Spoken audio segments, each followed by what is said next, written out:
This is what we got though. Some characters I might not. Wait, did it just reset? It did. It actually reset. I moved some of the characters, but that's fine. It was only like a few of them. Like the future characters, bro. I'm not really worried about the future characters at all. But yeah, this is our squad right now. The whole manga. Ramen guy in there. Yeah, he's at the bottom. He's at the bottom. For now, he's at the bottom for now. I had a tier below F, but it's not enough characters. I feel like it's not enough characters. So F will just be straight dog shit. You can probably already guess like the majority of the characters is gonna be in there. I kind of want to wait for more people to get here, but honestly, we could get some double S's out the way. Cause I know for the first one, this is going like way up here. That's for sure. Characters like this though, I don't know. Characters like this I want to talk about. There's a few of these characters I want to talk about, but we do have like one double S already. Mid. What's mid? What's mid? It's definitely no. I think C is mid. If I'm being honest, she's a good character, but she's like doesn't really. Sonomy double S. Sonomy did a lot, bro. Take into account like his backstory and everything, bro.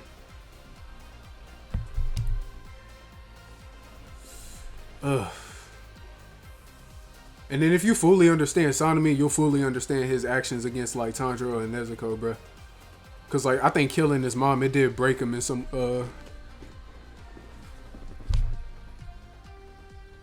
What do you know? Rui in the A tier. Rui's got A tier potential now that I'm thinking about it. I want to go down the line if I'm being honest. What's Hashira apart from Shinobu or A tier max? You know, if we being completely honest, bro, I think Shinobu is a good character. I don't know where I'm gonna place her. I'm not trying to like think about that right now. Hold up. Aoi, where did she go though? This guy though, he can. I think he's up there with Akaza. You know what? Since we're doing that, actually, cause I have some like definites right now. I have some like definites right now. I don't know if I want to go down the line, like who's better than who in each tier, but I just kind of want to get in place. They've been saving Tanjiro. They have been saving, but who hasn't been saving Tanjiro though? That's the thing. Almost every major character has saved Tanjiro at least once. Are you bullshitting me, bro? Almost every major character has saved him like once. Tanjiro's my bro. If y'all don't get off her dick, bro. Y'all don't even know her name. It's Kie. Where does Aoi go, bro? I'm trying to like go down the line if I'm being honest. Wait, actually, hold up. Let me look for somebody real quick. Where's the motherfucker at?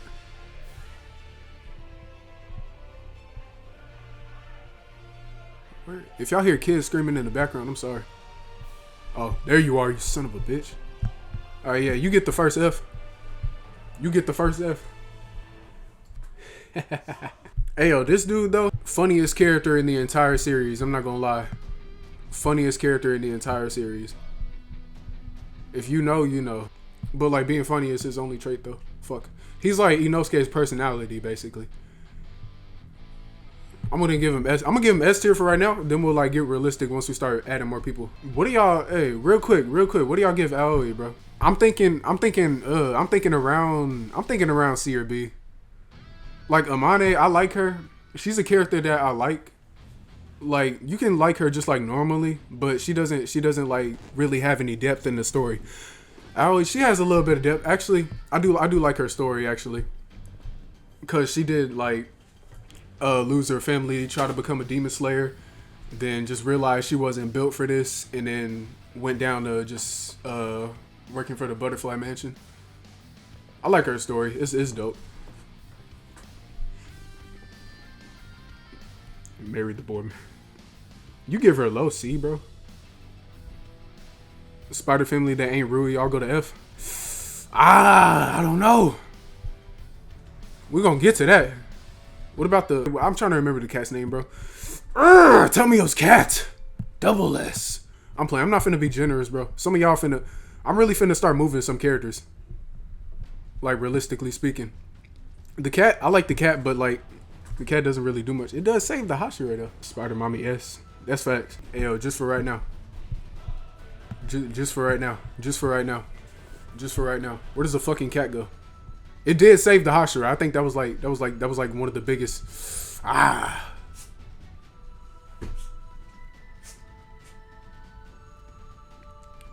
B tier. It did save the Hashira. That was like a major. That was a major big boy move right there. That was some poppy shit. Chutaro. I don't even remember his real name. But we'll go with the name Zenitsu gave it. We're above Aoi? Yeah, okay, we'll do it like that then.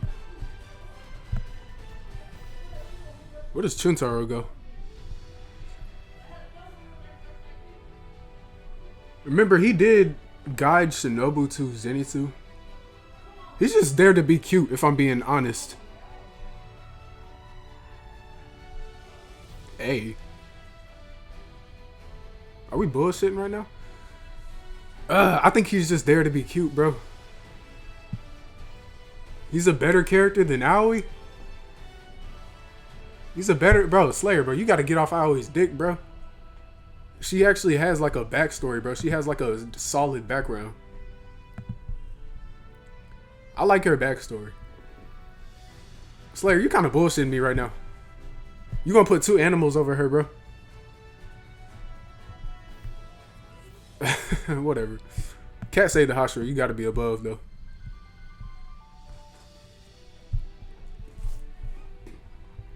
Strange placement. Strange placement. What about Daki? Dirt. Better than Kaigaku, but dirt. Just kidding. Nah, she's actually pretty good. D? You give her a D? I think she's a solid character, though. Y'all already know the backstory. I don't gotta go in depth about that, but like, even her time as a demon just being deceitful. I like Daki, bro. Take Daki like before like the power up. Before she got the power up and started whining, bro. That Daki was like a top tier villain, if I'm being honest. Her and Gyutaro together. Nah, we separating them because I think they have like a really, they don't have like a intertwining dynamic. Well, amongst themselves, I mean. Daki is a good character, bro. She is a good character. She's not great, but I don't know about A. I feel like A is too generous, but B, look at who y'all got in B, bro. What is this list based on? It's based on writing. Purely writing. How good the writing is for the characters. Don't worry about some of the placements we got right now. I'm gonna change that in a bit. Daki high B, Gyutaro high A. We can do that. We gonna have to adjust this B tier if I'm being. I don't like this. Maybe I had to move you down a bit. You know what I'm saying? But I don't know. Let's see where. Who's the guy in S? This is he was in a side story for Inosuke's backstory. He's basically Inosuke's entire personality. He's the reason Inosuke talks the way he does and acts the way. I don't know about acts the way he acts, but he's just funny as shit. He's probably the funniest character in the series. But realistically though, he has like no depth to his character. He's just there to be funny. D. I can start getting realistic now. Spider's sister. She's a snitch. Whoa, F. You're not worse than Kaigaku, but F. She's a snitch. Gyutaro slapping a samurai before he even became a demon. Oh yeah, oh yeah. We gonna get to him, bro. We gonna get to him. Or you know what? Let's get to him right now. Since we already put his sister up, bro. Let's talk about it. Let's talk about it. Slap the samurai before even, as a child, bro. As a human child, slap the samurai. and then just carry Daki through how many Hashira? Like over 20 Hashira? 20. I think he do. I think he do. But see, like, Gyutaro's like my favorite out of the bottom three. I think he's like the best. But in terms of writing though, they do have some like up to par shit. Y'all don't realize it, bro. That's one thing y'all don't realize. Gyoko and Hantengu have some like up to par writing with like, let's say like Akaza, Doma, and Kokushibo, bro. But it's just not like emphasized like theirs is. Pretty sure 20. Gyutaro's like A or S. I feel like Gyutaro's a extremely good fucking character. He had the whole horror aspect about him.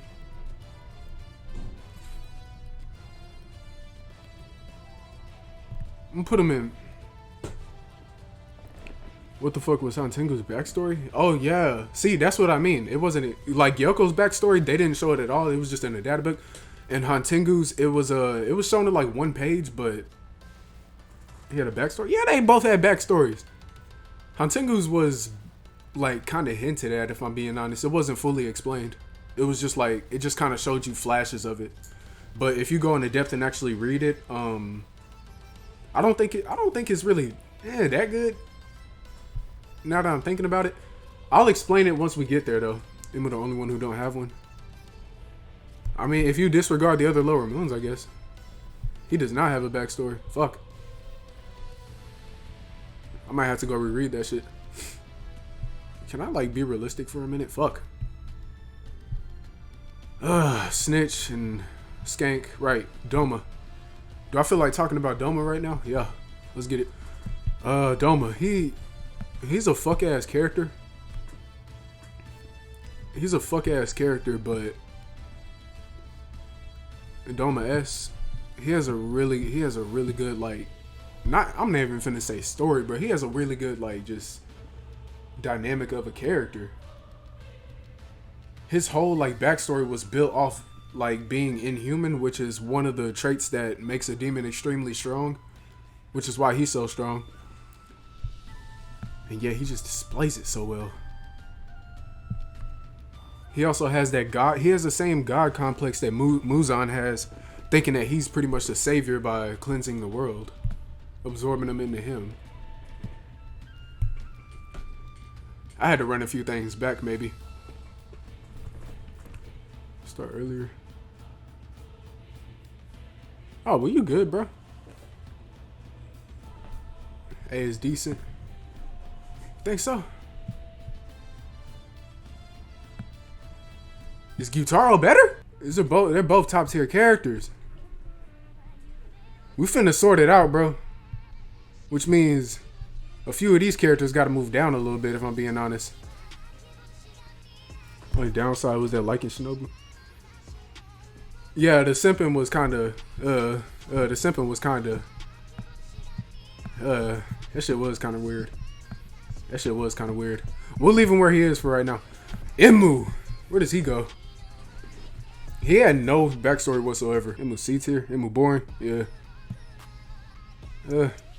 Then again, Akaza did carry Mugen Train, despite not doing anything but fighting, while Imu pretty much had his old like character monologue and everything. I say he's better than Amane though. Well, okay, Spider Father, he was kind of cool. Can we be honest? Imu too horny. He has a thing for trains. That's for sure. How much the tank engine? I think Spider Father was cool. Giyu bitched him.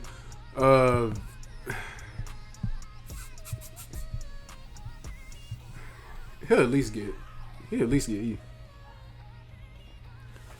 Kyojuro carried until Akaza robbed this shit. That is kind of facts though. Kyojuro was carrying that whole movie, but that's like mainly because. Nah, I think he still would have carried regardless. I was gonna say it was because like it's the first time you kind of really see a Hashira like get that much focus. But even if it wasn't, even if it was like one of the later arcs, I think he still would have just carried. He's that good of a character. Spider Family E tier except for Rui. Oh yeah, we finna get to Rui, that's for sure. This nigga here, Flute Demon, you kind of suck. He had a lot of like horror aspect, but there was like nothing done with his character. I'll give him the top of F. He literally kind of really had nothing, but he really had nothing if I'm being honest. Kyojuro like humbled his shit. Fuku, where did she go? I'll put her above this dude though. Should I? Yeah, whatever. She wasn't as funny. Nah, she was just kind of there. Yeah, she was just kind of there. Genya, ooh. Yeah, we get into a few good ones. Hold up. Genya Shinizugawa. Where does he go? Where the fuck does he go? I think he is an extremely good character, though. Like, his whole character was built off, like, trying to protect his family, which he established with Sanemi. He's the first one that brought this up to Sanemi, which gave him pretty much that morale boost in trying to protect his family. And when they both failed to do that, Genya had the outburst at him and tried to make it up to him by becoming a demon slayer and reaching his level to fight by his side, to gain his respect again. I don't know. Average? Defo S. Playing key role. Low S. I'm not taking that average shit, bro. He was like really pivotal. He was an extremely pivotal character. We'll give him low S for now. Cause like his character arc like really impacts Sanemi's really well too. Like he was a large piece of Sanemi's character arc. He's the reason Sanemi's finna get the rank that I'm finna give him. Spoiler alert. Gyu Tomioka. Oof. This is honestly like his development is actually kind of like really good if I'm being honest. Strongest Hashira time. You gotta be ahead of them all. You A tier, S tier. See, think about Gyu, bro. I don't know, cause it's like he spends his entire life trying to protect the ones he loves and fails at doing that. He fails all the way up till maybe like the pinpoint ending of the manga, if I'm being honest. I think like he even considers himself failing to protect Tanjiro, even when he tried to announce himself as the water pillar, right? But then again, that's like the built-off aspect of him that he kind of just thrives off of. But then he plays the like biggest role. He plays one of the biggest roles in saving Tanjiro. After all that bullshit happens, bro. He just has like the warp around of protector and carrying a legacy. I'll put him L tier. Whoa. A. Y'all think low A tier? I'm thinking, okay, if he's in A tier, he's definitely high. If he's in S though, I'm not gonna lie, Genya did have like a lot more development than he did. We'll put him in high A for now. He low S. I think he is too, if I'm being honest. His character changed like a lot throughout the story, and it's not even like regarding the amount of change, but it's like just how it impacted him and other characters. Yeah, especially with his viewpoint on Tanjiro and Nezuko from the first chapter. Yeah, he's got to be S tier for sure. High A, low S. I'm giving him low S for now. Cause like I don't know, the first chapter really did a lot for his character. Like it did a lot, and then it came back around during the Hashira meeting. Even though he was kind of trying to die. This is Geto. I think that's his name. Fuck. He is a really good fucking character. He doesn't do a lot though. He doesn't do a lot. He's a really good fucking character though. I'll put him above Amane. Gyoko, oh boy, this is one of the ones I wanted to talk about. Gyoko. Okay, so coming to the countdown arc, I don't think he did. If he did, he wasn't emphasized at all. He was just like one of the background characters because I don't think it actually pointed him out. But he was actually strong enough to become a demon slayer, but he chose not to The reason isn't like specified or anything.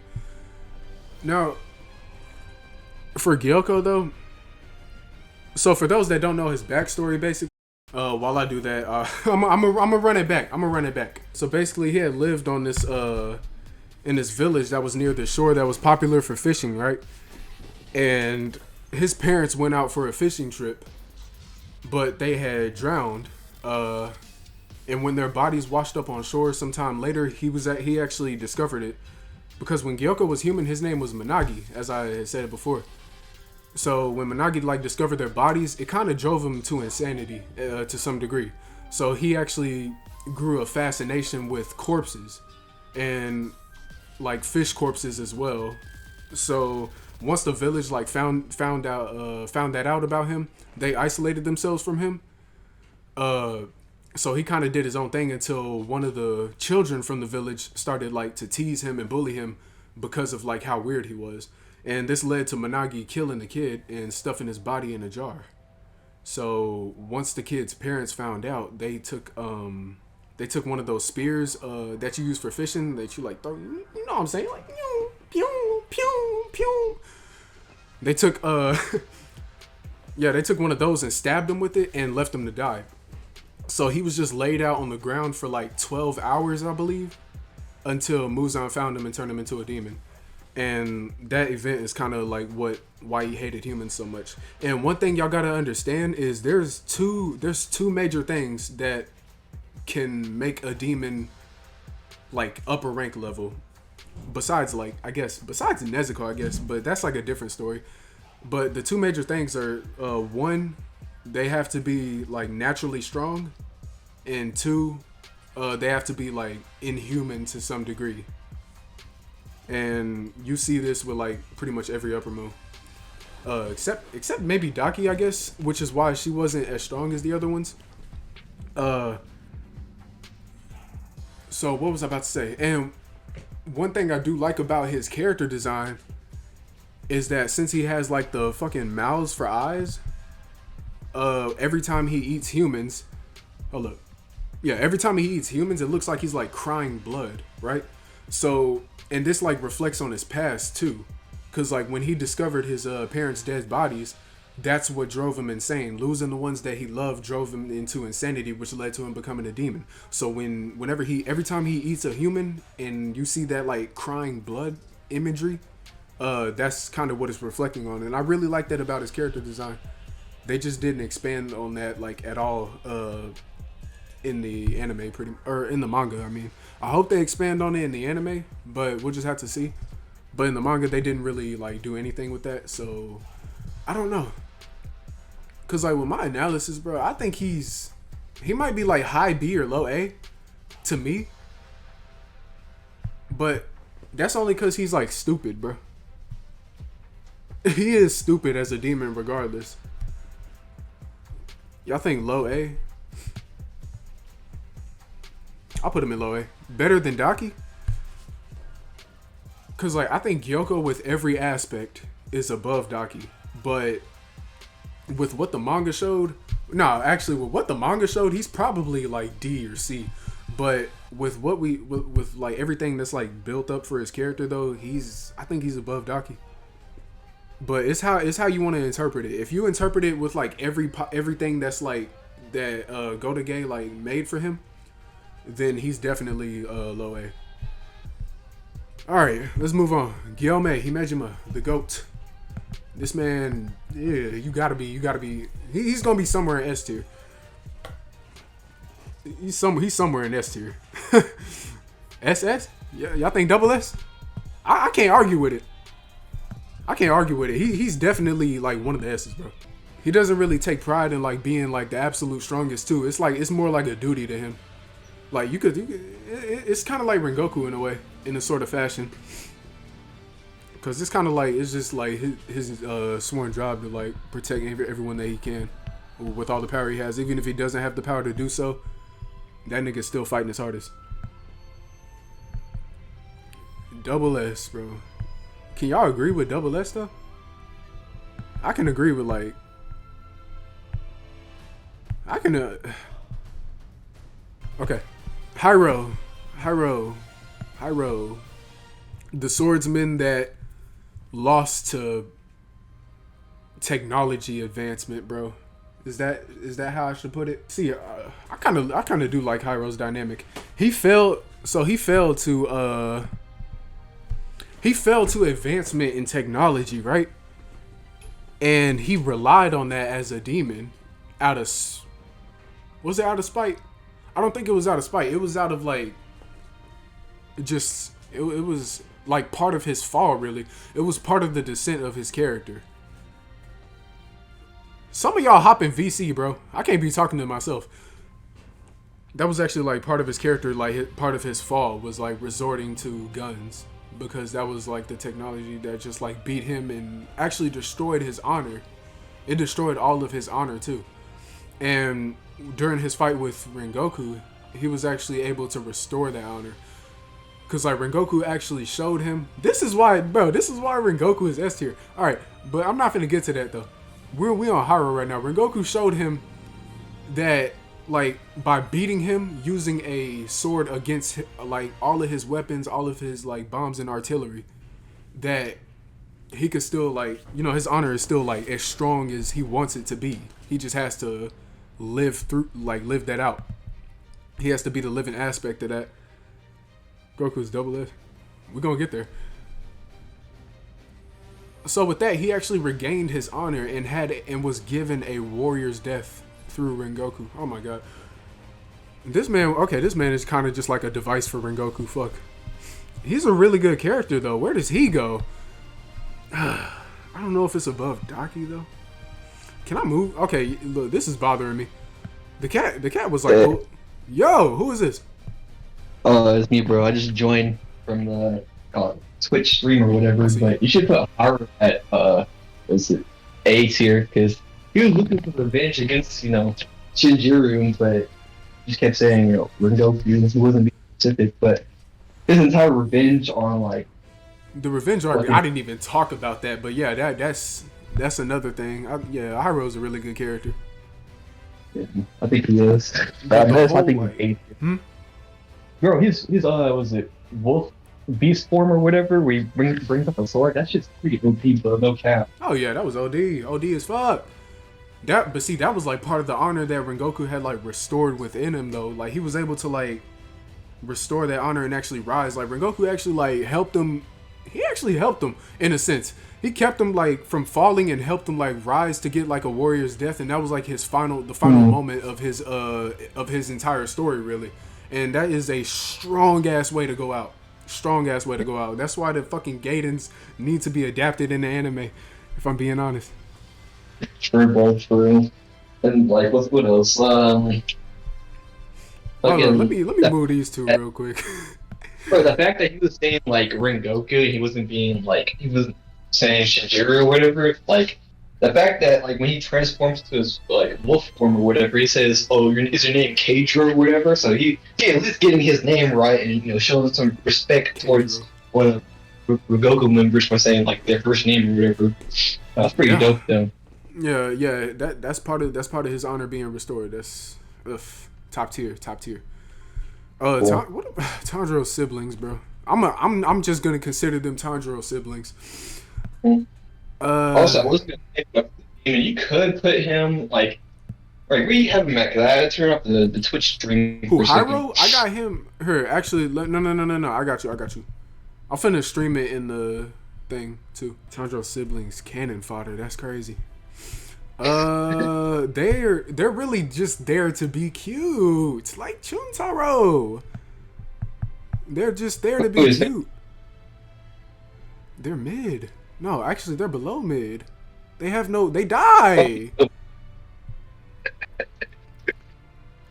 I don't even think they're up there with Fuku and them, bro. They're just there to be cute, be kids, and die. They're just there to be kids and die. They save him. Okay, the aspect of them appearing in his memory to save them is like really good, but it's so many kids, bro. It's so many kids. They all have like one or two moments. That's it. But like they try to like capture all the kids, bro. Why did Tanjiro not pull out? I don't know. Why didn't he pull out? pull out. What the fuck? I'm lost Tanjiro, now. Like, bro, what they, Tanjiro. God damn, cause he has like fucking like 7 kids or something. Uh, what?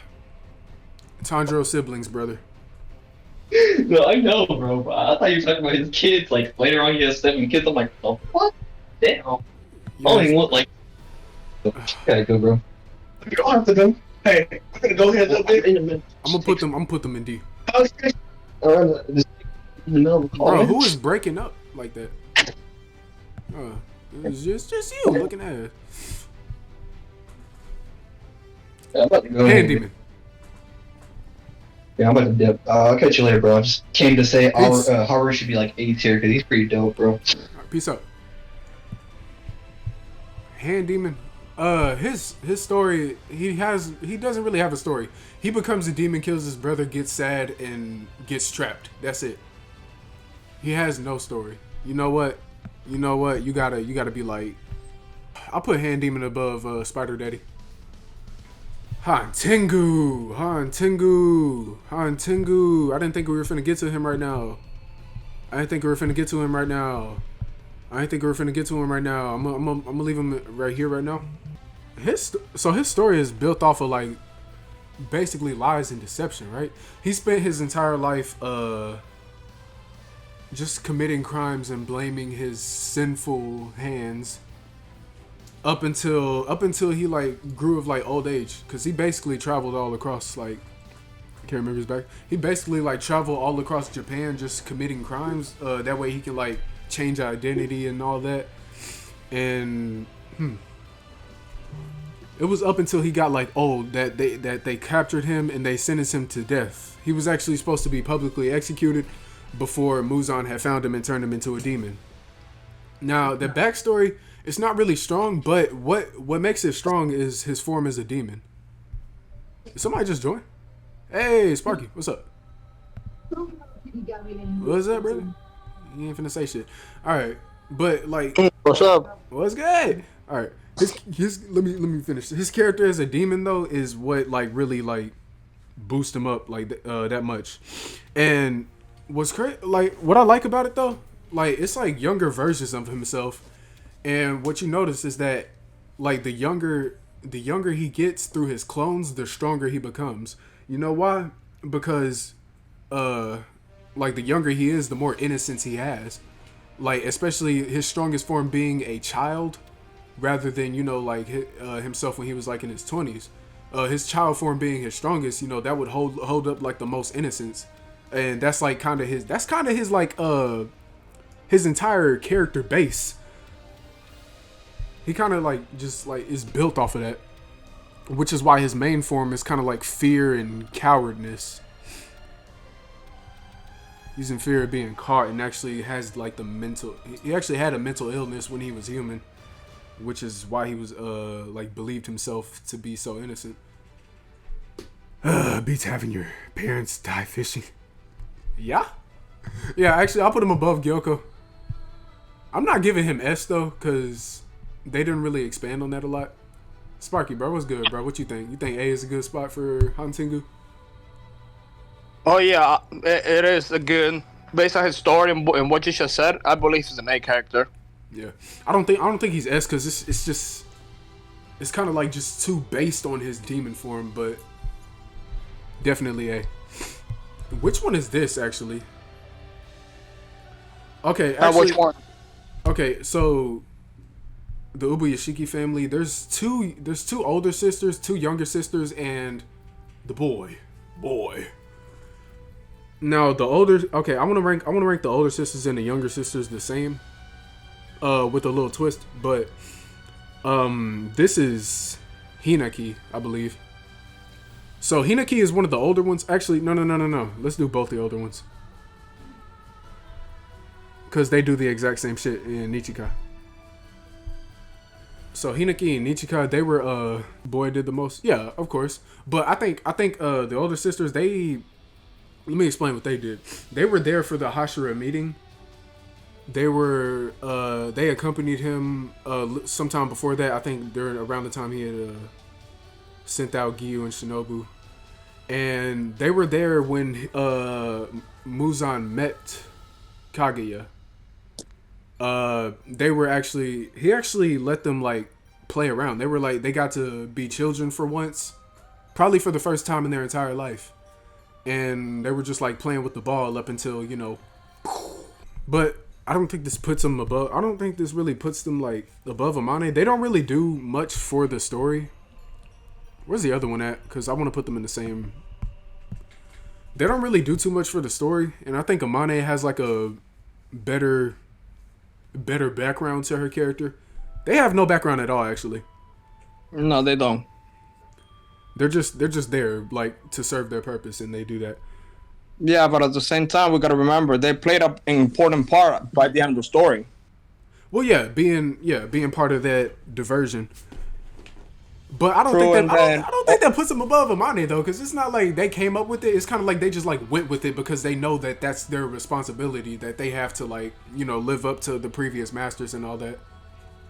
True. So I don't think it puts them above Amane because I think like Amane has she has a built up character, being the daughter of what was it again?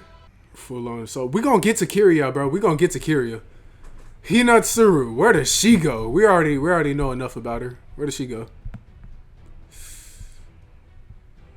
Why is Aoi being above Imu is kind of like, I think Imu is at least a better character than Aoi. You know what? He's not mid. He is kind of mid.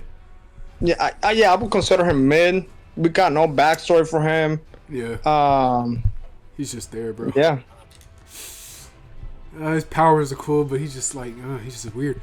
Hinatsuru, where does she go, though? I don't think the wives... Okay, see, the wives aren't too different from each other. Like, they all train to be pretty much the... Yeah, shinobis. Pretty much to be the shield for shinobis. The kunoichi that's supposed to put their life in the line for every mission. Tengen is the one that had to kind of snap them out of it. Because they were kind of cling to that because that's all they knew. So Tengen is really the one that drags them out of it, and that's like additional points to his character. But we're gonna get to that later. But who was on edge about it? I think Makio was on edge about it, but Hinatsuru, she was just chill. She went with it. She's definitely the most mature out of the wives. Damn, I feel like we gotta rank all three of them now. But she's definitely like the most mature, probably the most clever too. She might be the most clever. That's pretty much it though. She doesn't really have anything else. She's just like there to support Tengen and shit. Yes. Makio was the only one that did anything. I'm not gonna say that because Hinatsuru did use that wisteria. She did like unload on Gyutaro's bitch ass. So pause? Yeah, unload is crazy. Pause on that. I think she has a good character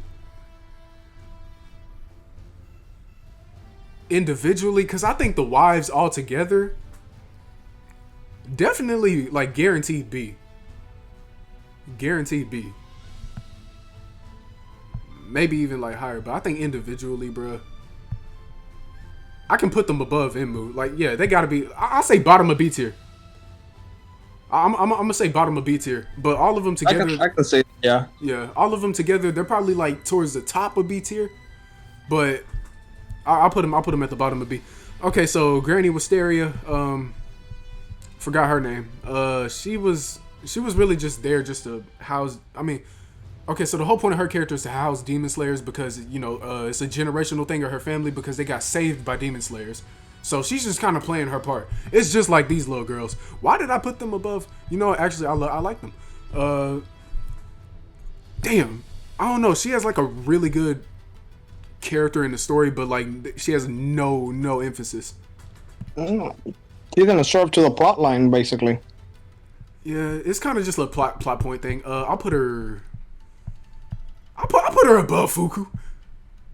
I'll put her above Fuku mainly because like she has like a really important.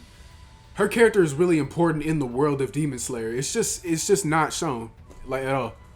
Her character and her family. She bonded with Inosuke. That's it.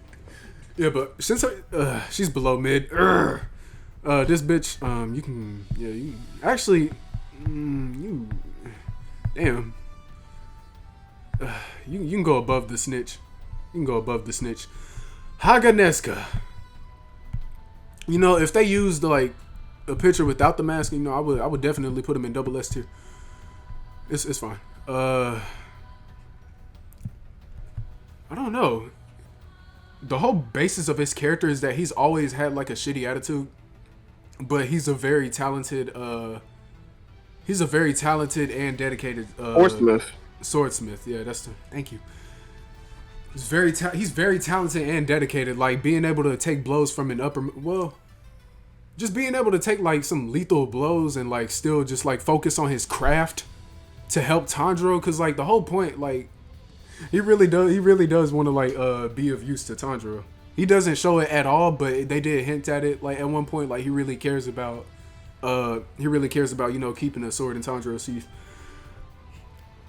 Dude, so really didn't go in depth with the lore. Oh, they didn't go in depth with like any lore, bro. They didn't go in depth with anything except the Hashira and the Upper Moons, I should say.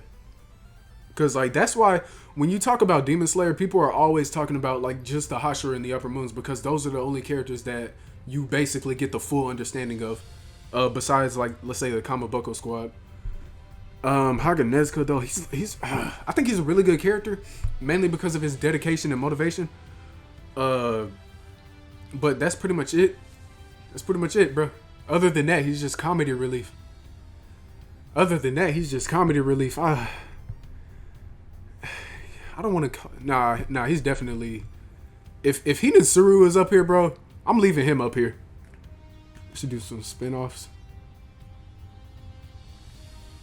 I mean, yeah, you got the Rengoku and Giyu Gaiden, but like we need a lot more than that.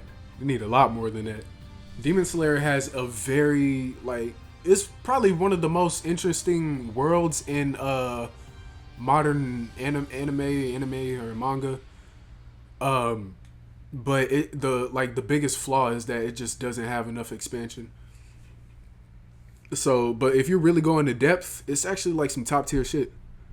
I'm gonna leave him in B because Hinetsuru is up there, bro. Like, there's no way I'm putting him a tier lower than her. Inosuke Hashibira.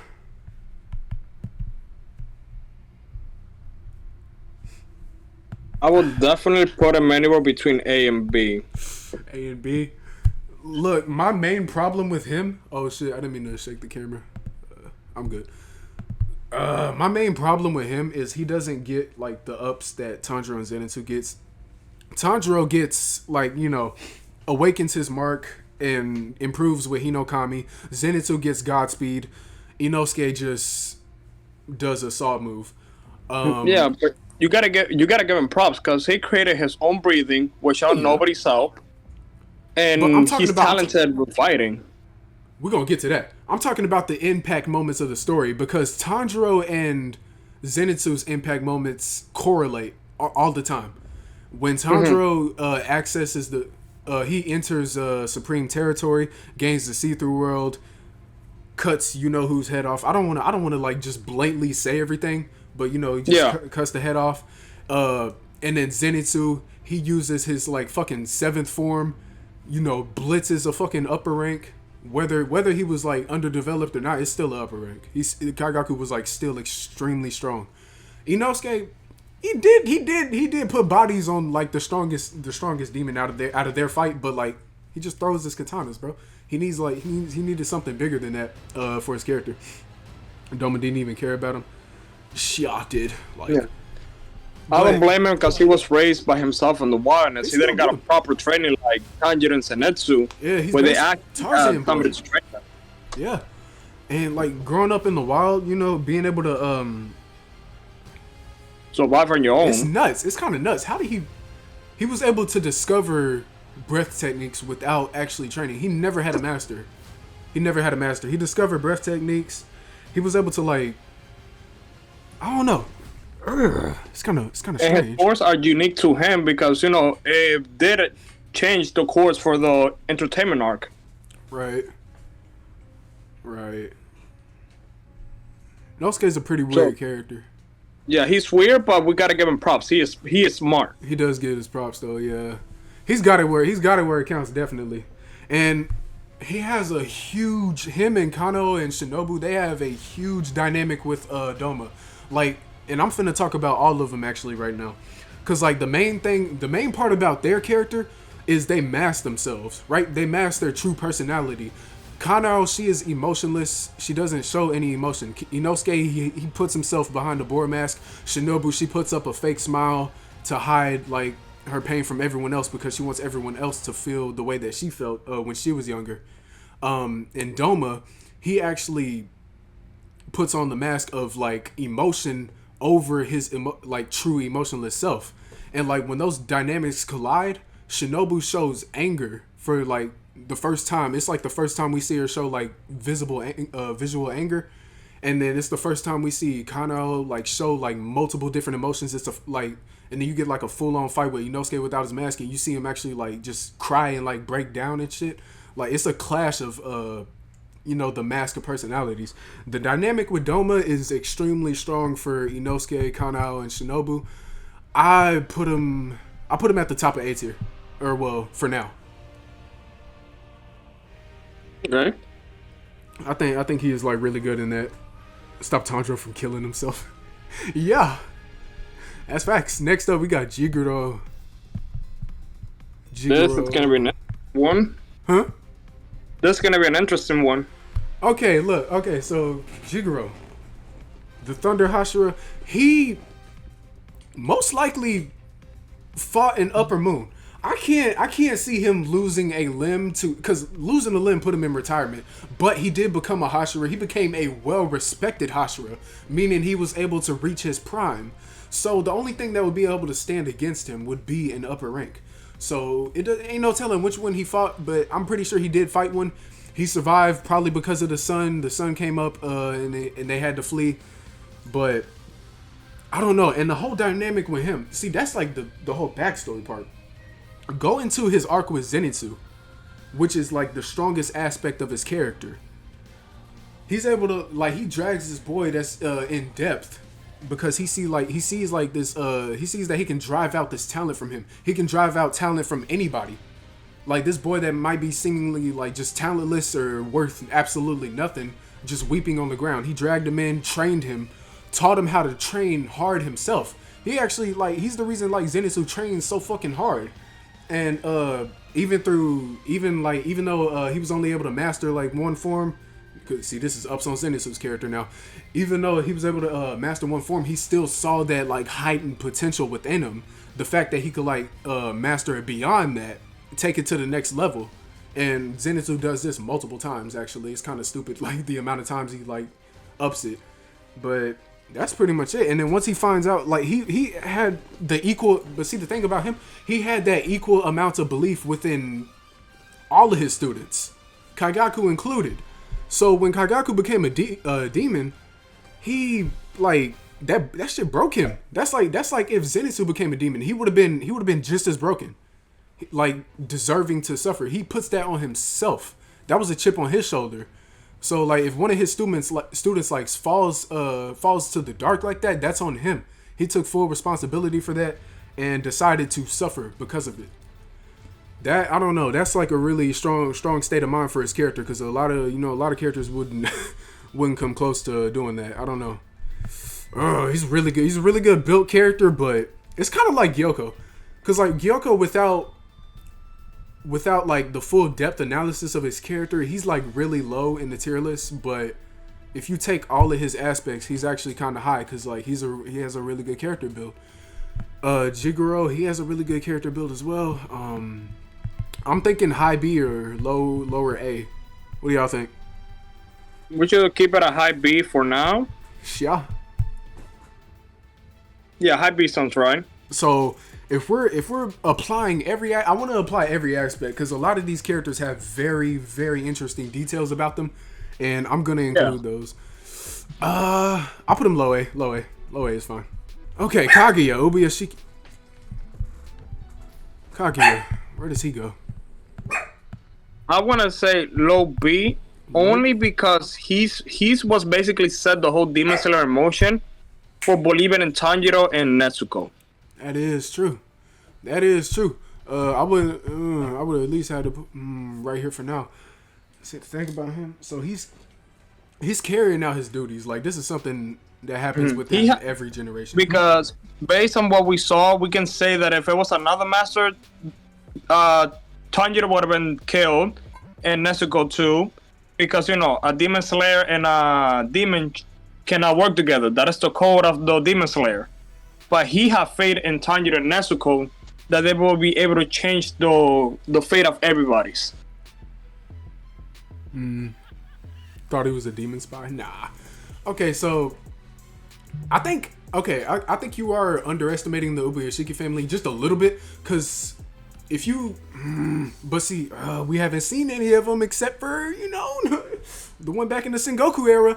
But that Ubuyashiki, like after Yurichi. So wait, in the perspective of the demon slayers, Yurichi's brother turned into a demon, and he basically allowed Muzan to escape. Through this, he still, like, the master still had heavy sympathy for him. So I think this really correlates throughout their bloodline. I think they're all, like, equally, like, sympathetic like this, and this is why they gain so much respect. This is why the Hashira, like forced so much respect onto them. And I think Kage is, like, no different. He's no different from, like, the other ones. That's, like, the whole aspect. Whole connection to Muzan. Oh, yeah. And you got to remember his relation to Muzan as well. His drive to take down his own... His drive to take down his own blood, because, like, his family is literally cursed because of him. Because of, like, distant ancestor. Yeah. So... But, I mean, it's not like his character goes that far out, like... Because of that, he just has like this extreme drive to take down Muzan. He has a lot of sympathy and faith in other characters, and he also sees a lot within characters as well, like what he saw within Gyome, what he saw within Tanjiro, what he saw within Tamayo as well, because he did know Tamayo, which means he was like meeting her as a demon. He saw he saw that good within her that could help take down Muzan. And we cannot ignore with Sanami, when he was pissed that he couldn't even raise a sword, and then he showed him respect for knowing all of the fallen demon slayers, that's impressive. He still treated Sanami like a newborn baby boy. Yes. Oh yeah, okay. Let's not ignore that he knows every demon slayer that has died during his time, which that is impressive. Sub-Zero. Yeah, like he that's part of his dedication. Just like. The only thing he cares about is pretty much his family, because the Demon Slayer Corps really is like his family. Like he considers them all his children. He loves and cares about them as if they're like his own. And like just remembering all their names, that's crazy, because they do number in the hundreds. Like imagine having over like 100 names to remember. Where would you? He's guaranteed A tier. Where would you put him at? I'll put him an A for his dedication. Reacted with Kyojiro's death shows a lot. Yeah, even with that. Because, like, allegedly, like, you could, in a certain perspective, Kyojiro's death didn't really, like, lead to anything that the other Hashira haven't done. Like, Hashira's fighting and dying against Upper Moons. But, like, he just looks at it as, like, over 200 lives were saved. Not a single person died, which means more people are going to be able to live on, which means the human race is, like, going to keep expanding off of that. He's looking at the good within everything. I can definitely put him above Gyoko. What do we think about the lower moons? The lower moons. I would say give them an F or an E, because they were all killed off, except for Amu. Yeah, they really had nothing. They have cool character designs, but all they did was beg and then die. Nothing else. Basically. Nothing else. Absolutely nothing. Absolutely nothing. I'll put him above the snitch and the bastard. Kanae Kocho. Oh boy. Let me think. This one's kind of hard, because based on what we know, she did fight Upper Moon 2 and die, and she's the reason that Shinobu decided to become a Hashira. Yeah, Yeah, her death drove Shinobu to gaining the strength that she did, which is like a crazy amount of strength as well, becoming one of the fastest. Put Gyoko on F. Yeah, fuck your opinion. You didn't. You. I'm not finna explain that again because I explained Gyoko, and then the stream crashed. Then I had to explain it again. I'm not finna go for 3 times. So Kanae, bro.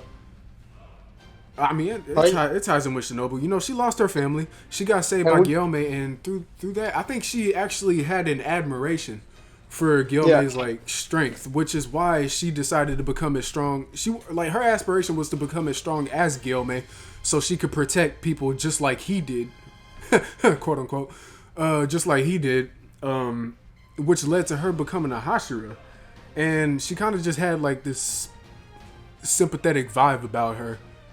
That was pretty much it. Yeah, but we still got a bit more information that we can go off.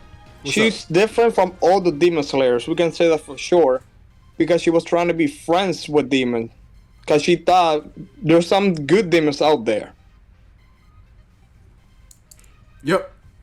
Excellent point. She even saw the good in demons. And like Slayer said, she did have like a really close like tie-in with Sonami's character arc. I think she has a really important part of Sonami's character arc. It's not as important as Genya's because it just doesn't have enough build for him. Like I think even outside of what we know, I think it still doesn't have enough build. But she did kind of like tone him down a bit. Like she was basically like I don't want to say shackled, but Man, if we're talking about builds, then we can definitely talk about Kanao. She had faith that Kanao will change one day and use emotions again. Which that is shown when she fought Doma. She sees this within every character. And then Shinobu, I think Shinobu even said that even while she was dying, she still had sympathy for demons, meaning she saw that shit in Doma. She sees it in everybody, bro. It's ridiculous. It's a really good character. It's another fucking Ubi Yashiki. She was the I can fix him kind of girl. Yeah, that's for sure.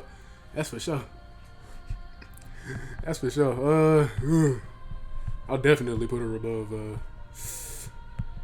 The only issue with her, like, it's just she doesn't have enough time.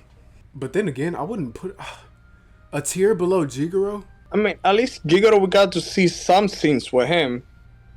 And Kana, we're just going off based on the small scenes we have and what other characters said about her. We've seen, but we've seen flashbacks with her. Flashbacks, yeah. We've seen flashbacks with Zenitsu and Jigoro, and then they impact those characters after death.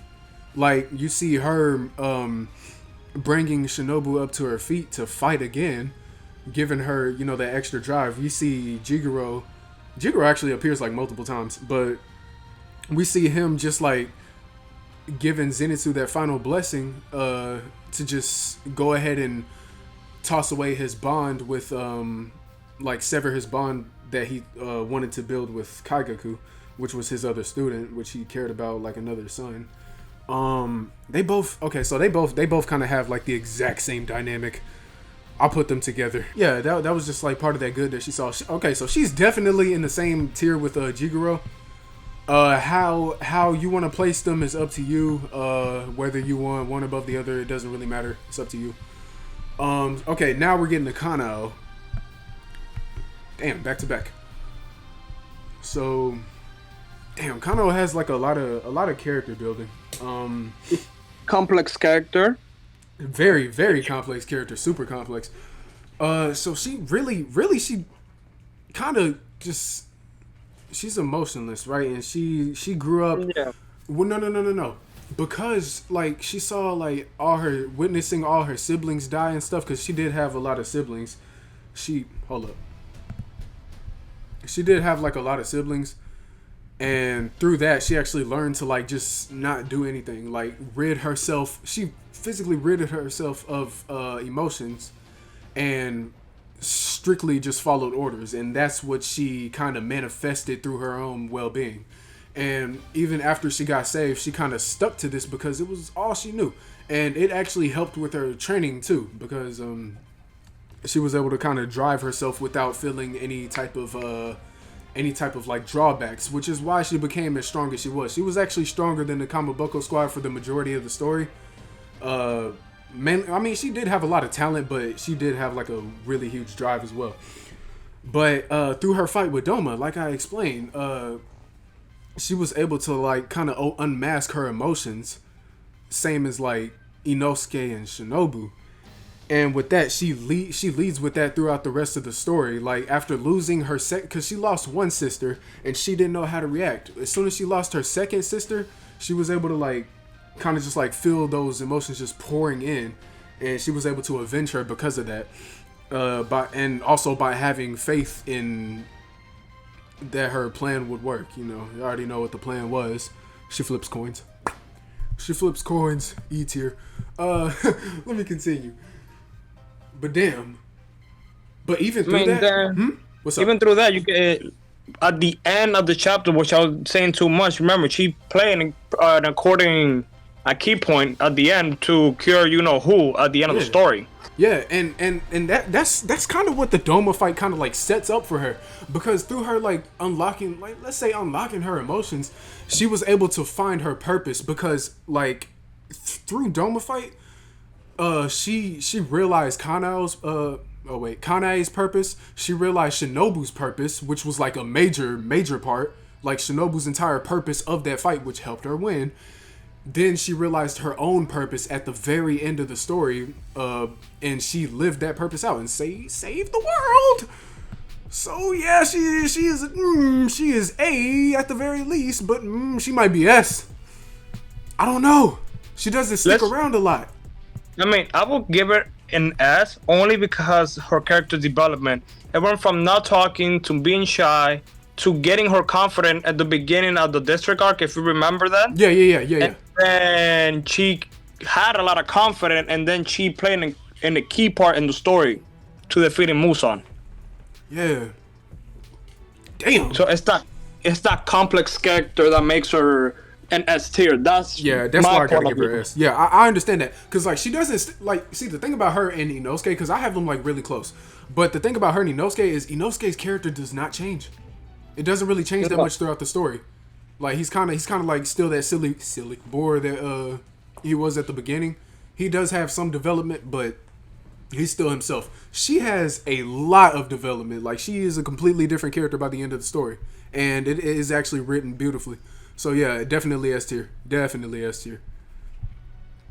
Okay, now we're moving on to the two younger sisters. I definitely put them above the older ones because they mainly helped within like the final battle. What's their names? It's kind of hard to remember since we only met her once in the anime, like twice in the manga. Yeah, Kuina and Kanata. So, I think, well, they really just kind of like help within the final battle, but they also do help keep Kiryu on his feet, because like there's like multiple times where he's just like demotivated and like drawn back, but they do kind of like pick him back up. That's pretty much it. I can definitely put him above Amane for that. Yeah, I can definitely put him above Amane for that. Let me actually look at something real quick. Slap Princess, Kuina. Yeah. If y'all don't know, Kuina is the Slap Princess. She smacks some sense into bro. So yeah, she's definitely, this is her right here. So she's definitely at the top of her family list, disregarding the boys. Slap Princess. We're not doing the future characters. Tatsumi. He did have a little arc, I guess. He did have a little arc. He was kind of just depressed and just like mentally just broken down up until he did work together with Tanjiro to save old girl, which I'm not gonna rank, cause like, yeah, I'm not gonna rank her. he did work together with Tanjiro saving this girl, but this led him into like further denial. And like everybody just like being able to survive and walk away, but then he came to the quick understanding of the pain that Tanjiro had to go through to get to where he got. That you know, that's a really good arc. I can definitely put him above Tanjiro's family. I can definitely put him above. You know what? He gets a. You think he gets a low C or like a high D? Because it's either or. I would put him on high D. High D. Yeah. Cause he does his little character arc is actually kind of dope. Kie, there's not really much to go about. She's just there. She's just there to serve her purpose. She dies. She does come back to motivate Tanjiro and Nezuko at certain points. That's it. So we don't really got to go into depth about her. Kiria. Oh boy, the goat, the little goat. I don't know, bro. How old was he? 8 years old, bro? When he stepped up? When he stepped up and carried everyone? I think it was around that age, yeah. Yeah, it was 8 years old. Got it. Like he was fully focused on his mission, bro. Just got into Demon Slayers. He had ups and downs too, where people were dying, and he felt like it was on his shoulders because he is leading them wherever they are going. They were just like, whenever they died on him, like when the Slayer, like when Muzan first hatched and all the Slayers were like on his ass, and he couldn't tell them to get back in time because he wasn't fully aware, and that was just like a complete break moment for him. But then his father comes in, tells him to keep going, and he does exactly that. And it all leads to the Slayers coming together to face Muzan, leading to them actually being able to save each other, which leads to them fighting him out in the daytime. Oh right. Boy, he does. I mean, he does a lot, but it is just like one arc. It's like one major part. Yeah, and I agree with you. And at the same time, you gotta remember, it's one arc for us, but this happens basically every single second. He has to make sure he concentrate enough, right? Or else Muzan would have an escape. Then it would have all been for nothing. Yeah, he did fight the most important battle in history. So props to him for being 8 years old, being composed, and leading the Demon Slayers to victory. Yeah, yeah, that was the most important battle in history. He did his thing. Okay, he's definitely in the higher A tier, kinda. I put him above his father for sure. Above Han Tengu, yeah. Take all the aspects of. Yeah, I definitely put him above Han Tengu. Yeah, I keep him below Inosuke. Yeah, okay. The little butterfly girls. They're just there to be cute, motivate you. I'll put, yeah. Where they at? I'm gonna actually put them together. Second row, the first one, the third one. Oh yeah. Second row. Yep. I can't remember their names or anything. Kyo, Naho, and Sumi? I don't know. This child, he didn't really like. You had nothing. He was just there. Koinatsu. Okay, I think Koinatsu was pretty interesting. I think she was pretty interesting. Damn, she really had nothing to move the plot though. It was kind of like a side plot thing that had her like that was interesting about her.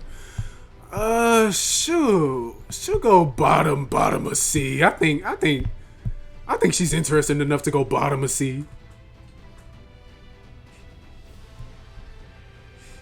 Yeah, okay. Kotetsu. It's an interesting one. Now, he did help train Tanjiro. But like in the most horrid way possible, but he is young, he doesn't like fully understand like how Demon Slayers actually train or how to train anyone, but he did keep that motivation and keep Tanjiro going. Helped him out until the end. He never really gave up on him at all. he did find like a kind of like a break point within himself that he wasn't like as good of a swordsmith as his family, I guess. I'm gonna just say like the rest of his family. Like, and that kind of like broke him down too. Until Tanjiro had came and motivated him again. And then he also saved Muichiro when he was trapped in the water prison, and pretty much tried to sacrifice himself for that too, because he had an understanding that Muichiro was a Hashira and he needed to fight the battle that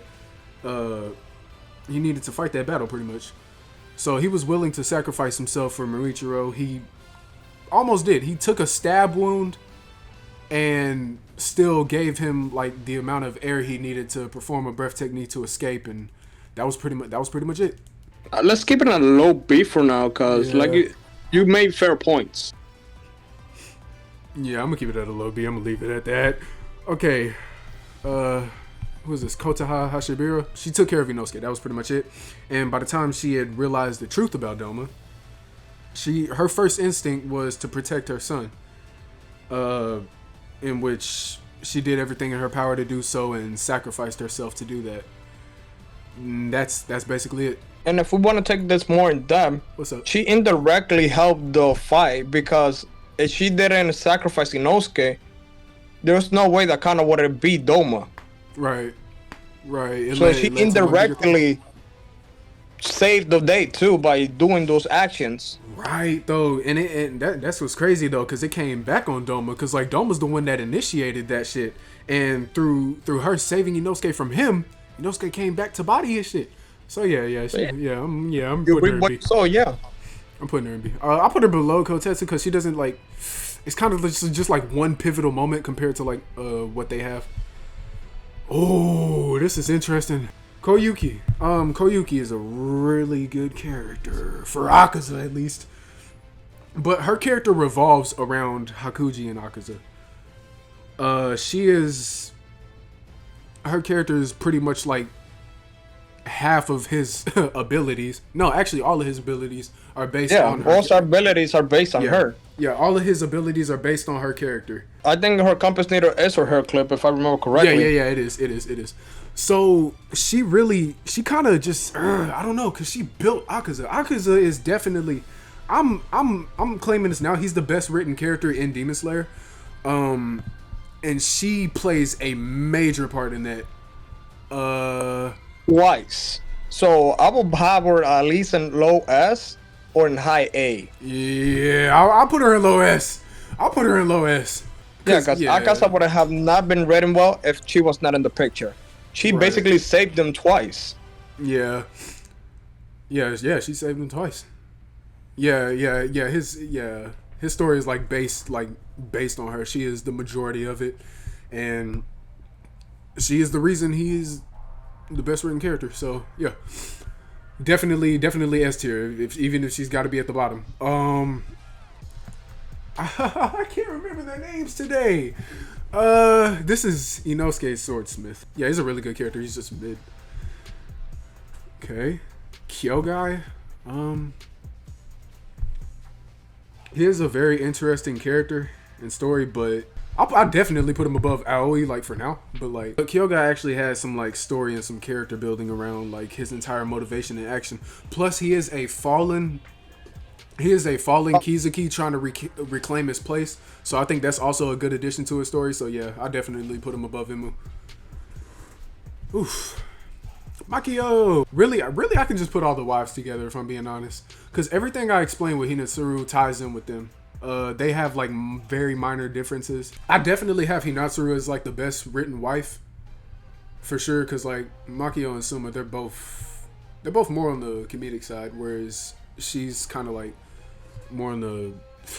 Yeah, and Hina did play a role in defeating Gyutaro too. Yeah, she had a role in that too. So yeah, Makomo, interesting. She played a really, really huge part in. I say Tanjiro with like the first few arcs up until I'm gonna say Tanjiro up until like Mount Natagumo. I'll put her above Abi for now. Yeah, I will, cause she did help Tanjiro understand like total concentration and all the breath forms. Oh, Mitsuri. Okay, yeah, we got two bangers. Mitsuri. Now, I really don't. One thing I really don't like about her is that she joined the Demon Slayer Corps for some dick. But we're gonna ignore that for now. I want to Alright. go over the good aspects of her character. So I will definitely have her somewhere mid A or low A for one major reason. We gotta remember she was Rengoku Sugaku, Yeah, super and cool. she actually made it through the training. Right. Yeah, 'cause She's a lot of only Slayers- known. Yeah. The only known Demon Slayer to make it. Right. And she did actually. She's like incredibly talented too. She like okay. Well, actually, let me go over the aspect of her character because she spent her life kind of seeking approval because she never really fit in anywhere, and she was actually she was actually shunned upon because of her differences from normal people. So by joining the Demon Slayer Corps, she was actually able to find a place, and Rengoku actually helped her with that. Goddamn, another reason Rengoku was, S tier. But Rengoku was actually able to help her like find her place and find her strength, in which she used to create her own breath technique. And this actually like helps a lot because it she kind of like solidifies her own purpose within herself, and she also builds a purpose for Obanai as well. She builds a purpose for him. But we'll get into that once we get to him. Okay, I don't think she's S. I think she is like more the higher A, if I'm being honest. I can definitely put her above Kiria. She does have a lot of depth to her character. Her character doesn't change though, so it's kind of like Inosuke. It's kind of like an unchanging character, but it's like a lot of like build up behind it though. Muichiro? Oh boy. Okay, so I can firmly say that without a doubt Muichiro at the very least is S tier. So let's talk about it. He is the descendant of the strongest demon slayers in history. He is the descendant of Michikatsu Sugikuni, carrying on like a very huge legacy, and he does that rightfully so. Muichiro, by the time Yuichiro actually died, he still like showed incredible strength and overpowering the demon that killed him out of like pure rage.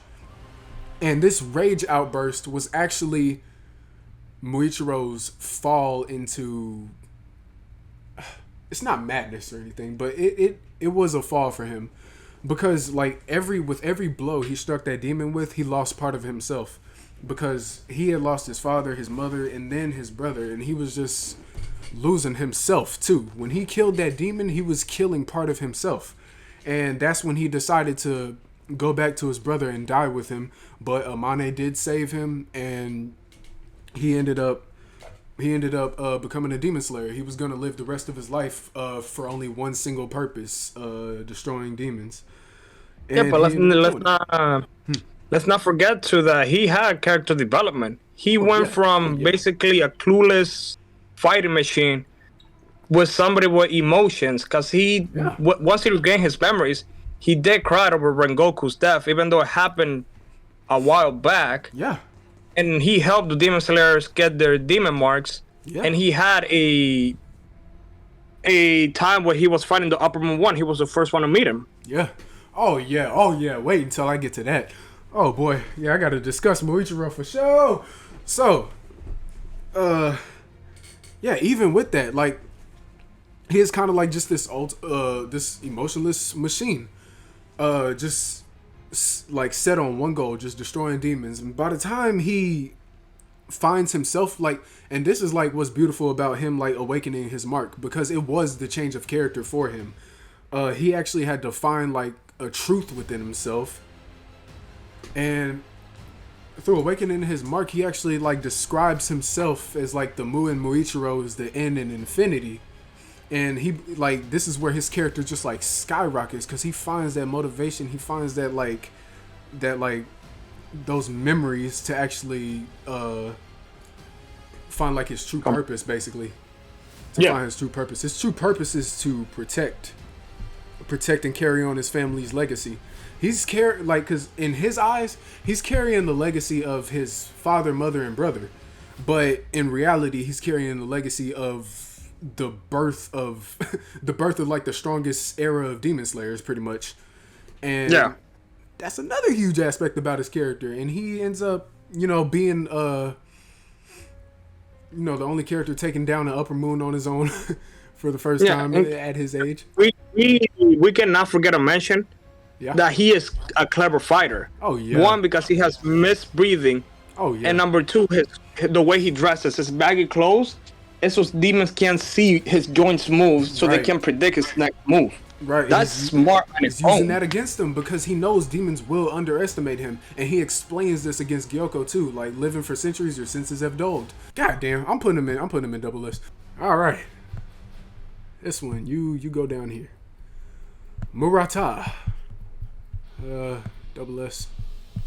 Murata, he has like a borderline solid character behind being strictly comic relief, but then again, he is just there to be there. I will put him below Konoha at the very least, cause he still put his life on the line, which led to like even bigger outcomes. So yeah. Oh boy, this is finna be a big one. Muzan Kibutsuji. Let's see. Okay, so now Muzan's entire character is based on the need for survival, and this is why Koyoharu Well, I wouldn't say so much about survival. More if he wants to conquer the sun. well that ties in with survival in a certain aspect, because I'm gonna go back down to his backstory, but I do want to say though that we could have got the generic cocky villain that he was back in the Sengoku era, but the reason Koyoharu did make him like this kind of overly cautious, hiding in plain sight type of villain was to expand on that survival character arc, because when he was born as a baby, he was actually like kind of a stillborn, and he was gonna be like cremated before he let out a cry that like saved him, and then it goes up until he gets this illness once he's like 20, and he's gonna like die from it. So he does everything in his power to try to survive. And once he gets the cure, so-called, this blue spider lily, he actually has like an outburst due to him having repercussions of his illness. And because he didn't let it, sit all the way, he thought he was going to die. He just had the outburst and killed his doctor, which sealed his fate pretty much. And this is kind of like ties in with his survival arc, because it's like that's pretty much all he's ever known. And once he realized like his body was pretty much imperfect due to like not being able to walk in the sun, his goal was to be able to conquer that. And he did so kind of recklessly. Like, he was very reckless until he came across Yorichi. And with Yorichi, put him down almost. This kind of puts Muzan in a state of fear, because that was the closest he has ever been to death in probably ever. And when he's actually like given limitations, like aging, running out of like breath, losing mobility, to actually like walk or use attacks, like he's fighting like the same battle that the Demon Slayers are fighting. It's a battle of will. No other demon in the entire series has been shown to do this. And this is only shown with Muzan due to his character arc of survival. And they do have this willful battle in which they barely conquer him. So I don't know. It's not really as strong as Kokushibo or Akaza in the sense. It is definitely up there with Doma though, because they do share the same god complex of having to be this perfect being that stands above all humans in the response of their own duty to pretty much eliminate the human race, leaving only perfect beings. Yeah, in front of Doma would have been nice, only because he has like, at least he has anger and he has people that actually follow him. Yeah. Well, forcefully so, but yeah, in a sense, yeah. Forcefully, but still. Yeah. I think Doma's following is a little bit. Well, I mean, yeah, it's actually kind of different, but yeah, I don't know. Muzan is kind of just built up a little bit better. Simply because he's the main villain. Nakime. She has no character. I put her above Enmu because she is like a better Enmu because she has like more interesting abilities. But below Kyogai because she has like absolutely no story or depth.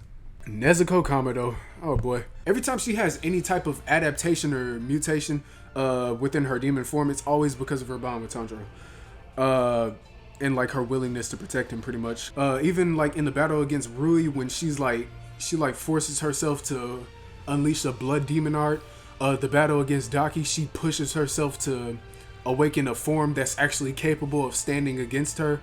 And she's like adapts to controlling that form because she's constantly evolving, which we see in the Swordsmith Village arc. And then we see like the most interesting part. She tries to sacrifice herself, not to save Tanjiro, to save innocent lives, just like a few innocent people. She tries to sacrifice herself for that. Okay, everything Nezuko does as a demon is honestly just like strength feats. I think Nezuko as a character, because like human Nezuko, like as a character, she has reoccurrences, and that's kind of where her character mostly shines. Other than that, people are just like looking for like her actually talking or something. So like as a person though, her strongest moment in the story was at the end when she ran to save Tanjiro pretty much. She was kind of alerted by her family spirits pretty much, and she had a feeling that things were going to go bad for him and that she needed to protect him because he spent the entire story pretty much trying to protect her and save her. That was his whole drive for becoming a Demon Slayer, and her like final act in the story was pretty much like going after him. So even though like she was cured, her powers were like running out, she was starting to get fatigued, she was slowing down, she still like tried her hardest to like get to him. And when she did, she was able to stop him from actually killing humans. Because if he did, his soul would have pretty much been like his soul would have been tainted. And if you have a tainted soul, you are going to hell. So she was able to stop that from happening as repayment for all the times that he had saved her, plus turning her back into a human.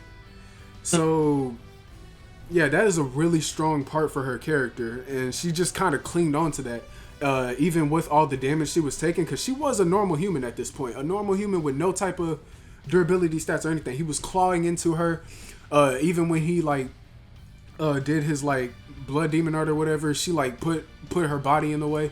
She put her life on the line just to save him from tainting his soul, and in the end it paid off, and that's kind of just how it ends. Like in terms of character, she doesn't like, as a demon she has like nothing but evolution pretty much, but as like a human though, there are like certain aspects. I wouldn't say she's, because like you can like her more than like anybody pretty much, but I wouldn't like, in terms of like being better written, she is not better written than, let me say, I don't know. She is a turning point within the story though. She is a turning point within the story because her evolution led to a drastic change, like Muzan like actually halting his demons to unleash an all-out attack, which kind of led to the final battle. Nezuko is why the final battle happened. I'm gonna put her behind Kiria. I think that's a final placement for her. All right. Cause she has a lot of huge, like, I don't know. She has some really big. She has like the most important parts of the story. But it's just so weirdly made. Okay, Obinai Iguro. This one's weird. We gotta be careful with ranking him. Yeah, he has the worst placed backstory in the entire series. But hear me out though. What's up? We could say that he is some kind of backbone to the Demon Slayer because he holds every Hashira to the highest standard that you can think of. Yeah, he does. Yes, he does. Yeah, I actually wanted to talk about that at some point, because like that, like him not accepting an Upper Moon beating Rengoku, being disappointed in Tengen, like struggling to take down the lowest, like he really like believes in his peers, like to just be the absolute strongest that they can be. Like he needs like because that's what he needs and that's what they need. He has that belief in them because like that's that's what they need to strive to be. They can't have the mindset of all the other Hashira that came before them because all the other ones that came before them could never take down the upper rank. So with this generation, he's like we need to step up type shit. It's like yeah, he's definitely like a mental backbone if I'm being honest. He's definitely a mental backbone. I consider Guillaume like the physical backbone, but Iguro's definitely the mental backbone. Yeah, because I have never seen anybody in the Demon Slayer world hold the Hashira to a high standard like he does. Yeah, that is true. That is very true. I noticed that like probably my second time reading the manga. I was like, well, damn, bro. Because like even he himself like he can struggle against upper ranks. He can be overpowered, but like he still like believes that he has to overcome them. Like with his full strength, he has to be able to take like down all of them. That's like his mindset. He has like a perfect mindset for that. And I do like his dynamic.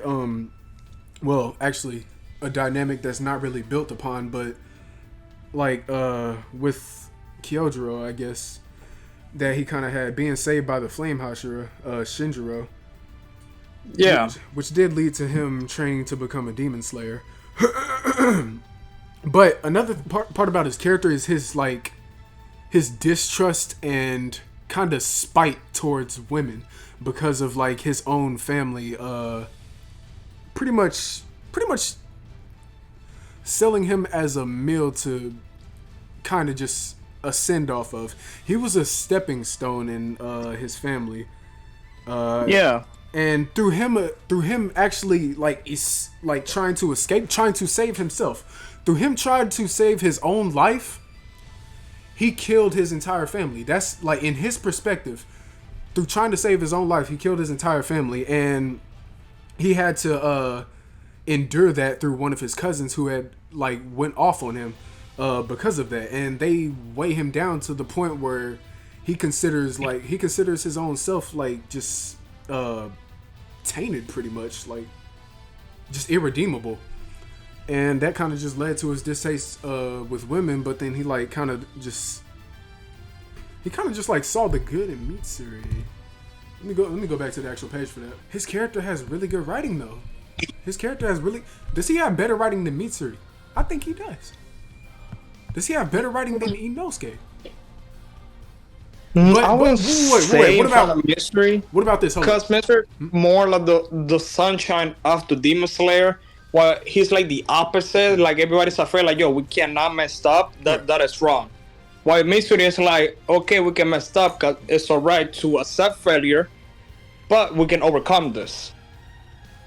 Kind of A tier is a crime. What are you talking about? Hey, yo, we already discussed this, bro. It is not a crime, bro. She has excellent development. But then again, Iguro does have like super good development though. Even like with the final battle with Tanjiro, like him actually like accepting and having to put his full trust into the boy he actually hated beforehand.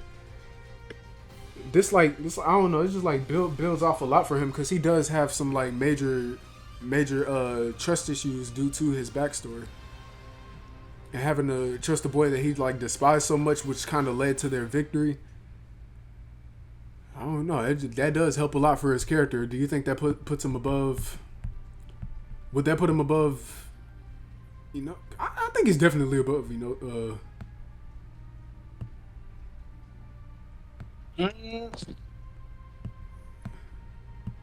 might be above Inosuke.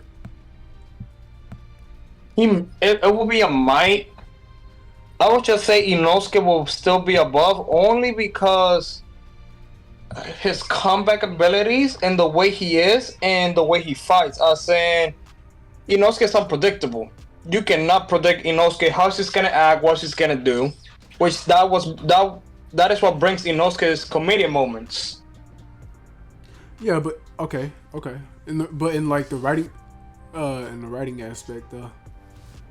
In the writing aspect, most people can argue that Inosuke doesn't have character development, but the way I see it is that they did it so well that you really don't ask for character development. You just accept the fact that Inosuke grew and overcame everything he had over time. He definitely grew throughout the story. That's for damn sure. Yeah. And, While Over Knight, we can't say so much that about Over Knight. He just remained the same. Kinda. Kinda. But I will leave Inosuke above him simply because he had way more time to develop. This lady, she's an idiot. She tried to kill the demon with a knife.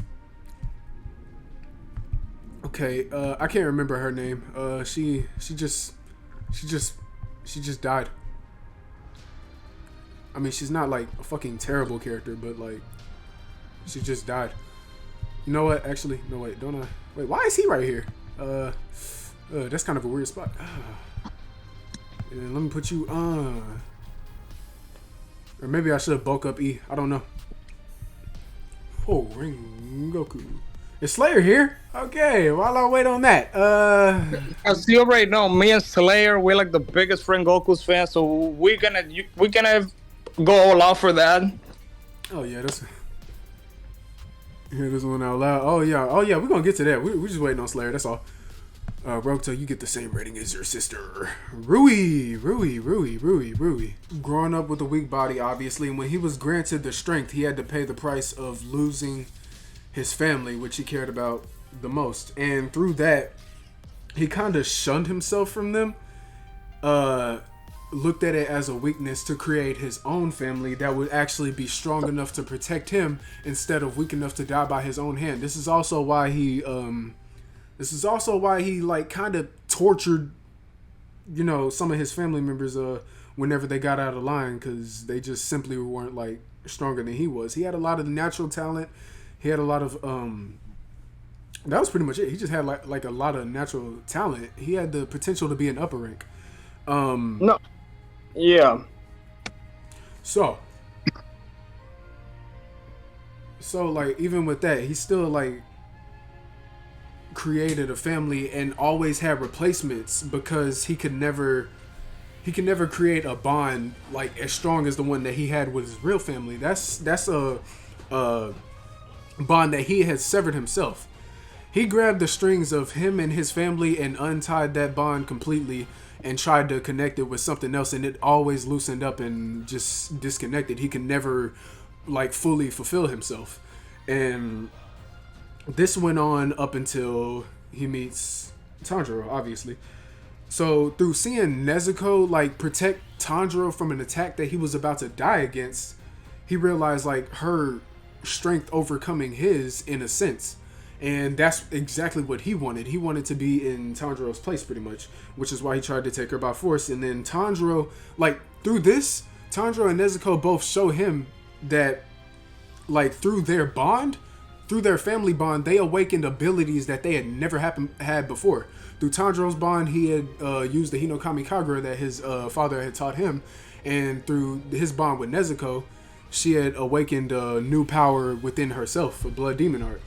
And this is when Rui came to the full understanding that that your true family can never be replaced or separated. And he does like come across this within the afterlife, and him regaining his human form again was pretty much that the tie of that bond just being like tied up once again for the first time ever since he became a demon. And that's pretty much the end of his story, tying that bond again. It's a beautiful story. Holy shit. That's a beautiful story. Damn, Rui's a really good character. Fuck. Slayer coming in 5 minutes? Okay. We'll save Kyojo and Ruka. I kinda wanna talk about Ruka a little bit. Where does Rui go, bro? Cause he has a beautiful fucking story. So remember at the end when he was in the afterlife, his parents apologized to him for giving him a weak body. Yeah. But he forgave them, and he was able to redeem himself that way. Because Right. before that, we all thought he was coldless, heartless, that he just wanted a family. He wanted them to play a role. Right. But that was until we got his backstory, and when he got beheaded, that he got to see his family again. we see that was all a lie, that he just wanted his family back in a sense. Right.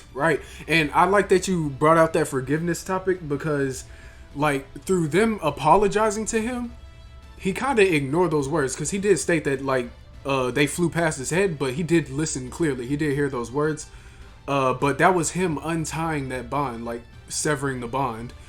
And through the forgiveness that he gave them in the afterlife, that's him tying the bond back again. It came full circle. On par with Inosuke. Yeah. I'll probably put him above if I'm being honest, because that's a lot of depth. Sabito, interesting. Nah, we can discuss a little bit here now that we talk about that. Because I didn't even discuss like Giyu being fucking talentless, bro. Yeah, well, we can't say Giyu is not talentless. It's that he's not confident himself. But see, I think his lack of talent is why he lost the confidence, because Sabito did motivate him to train. He motivated him to like let go of Tsutoku and just move on, and he was able to do that. But he still wasn't strong enough to fight alongside Sabito or to save him, because if he was strong enough to fight alongside him, they would have both survived. But because of that, Sabito died, and he felt like that was on him because of his weakness, and that's what drove him to train like pushing his body past the limit to become strong enough to actually protect the ones he cares about. And which kind of circles back around to him not being able to protect. Oh, I don't know. Yeah, I see valid points, but let's also make this point about Sabito and Giyu. Because he felt like Sabito died, he felt that was on him. It made him more of emotionless while fighting. So he took out that portion of emotions and he just went out to straight, we have to kill demons, we gotta follow the book, we have to follow the rules. Right. And while Sabito, he was more of, okay, I have to save people because that's what he wanted to do. I'm gonna save people, I'm gonna make sure nobody dies. That's why it was stated that he, in the final selection, Sabito killed all the demons except the hand demon. Yeah, he wiped out every demon on that mountain and saved everyone on that mountain. So we could safely say Sabito would have been the Water Hashira, and Giyu would have been his Suguko. Yeah, perhaps. Because, like, so even, like, after death, after giving his life to pretty much protect everyone willingly, this still latches onto Giyu's story. It latches on to Tanjiro's story afterwards. And for Giyu, it was kind of like the drive that made him become as strong as he did, made him become this Hashira that Sabito never got to be. And through Tanjiro, he was actually able to train him up to becoming strong enough to actually... He trained Tanjiro to become strong enough to defeat the demon that he couldn't defeat. And... like, even if the circumstances were different, like, it still correlates with that. And through that, Tanjiro was able to... That's kind of it, to be honest. Like, Tanjiro was pretty much able to it's the same thing with Makomo. He was able to kind of but use water breathing to the extent that he did up until like creating offset variations of the forms and everything up until like Mount Natagumo. So, yeah, and Sabito was the motivation for Giyu and Tanjiro, because without Sabito, we can say Tanjiro would have never broken that boulder. He would never have been able to cut it in half. And at the same time, we wouldn't have gotten this Giyu if it wasn't for Sabito's death. So he was a motivation for both of them in that sort of sense. Right. Yeah, so he's kind of just like... I mean, yeah, pretty much like Kanae and Jigoro, just like that super high motive character. But who was the best out of the three? I think Sabito was, though. He impacted like two characters heavily. Yeah, no, Sabito is the best out of all three because we already know he would have been the Water Hashira. Even Giyu himself stated that he is not supposed to be the Water Hashira. It was Sabito. Yeah, Tanjiro said that too. Okay, So now we get to this part. Rengoku. Kyoji. Oh, Slayer's finally here? Yeah. Slayer, can you chat, bro? I'm gonna read out what Slayer said. So in his words, Rengoku is double S next to Akaza. Wow. Because not only did he go from wanting to kill Tanjiro and Nezuko to accepting her as part of the Demon Slayer Court. And with the conversation with Akaza, we see his view of human life and how growing old and dying is what makes life special, which is a complete parallel to Muzan, in which Muzan is the direct opposite in a sense. So, Okay. that's Okay, so I give it- that's beautiful. what do you give? No. I'm gonna let you give your thoughts. So my thoughts is, Rengo, I agree with Slayer. He's an SS, not only for the way he was written, but how he is in a character. He went from training every day, for his father was training him every day. His father gave up because his wife died, and Rengoku still managed to keep training, and he managed to climb the ranks to be the Flame Hashira. Right. Not only that, when he died, that impacted the entire Demon Slayer as it is. We already knew none of the Hashira wanted to admit that Rengoku died. No Hashira thought that Rengoku will die to an upper rank. Everybody thought he had the power to defeat it. Yeah. Also, we can add on to that yes, when we met his dad, we can say he was a total jerk, but his death was so impactful that his dad was crying. Yeah. Lots of sense. And Rengoku was the motivation that the gang needed to get stronger. Yes, they would have been stronger if Rengoku would have trained them, but because he died, he basically created the gang, their mindset to be stronger, or else they cannot protect people. Right. Yeah. You're absolutely correct. Now, my analysis on Rengoku, it kind of goes through depth without the entire story. Because he really does have like a very, very high standard in character. Like through him carrying like the legacy of his ancestors on his back, he has like the second most important legacy next to Muichiro, which is very arguable. Because his family was really like the starting point of like the Hashira's hierarchy, which was the Golden Age, and it's like pretty much passed down all the way to him. And through him having to pretty much live that out, well, it's another up for Ruka, but like she did kind of like heavily emphasize how she instilled pretty much his entire mindset and duty as a Hashira as well, because like not only did he have to like live up to his own legacy,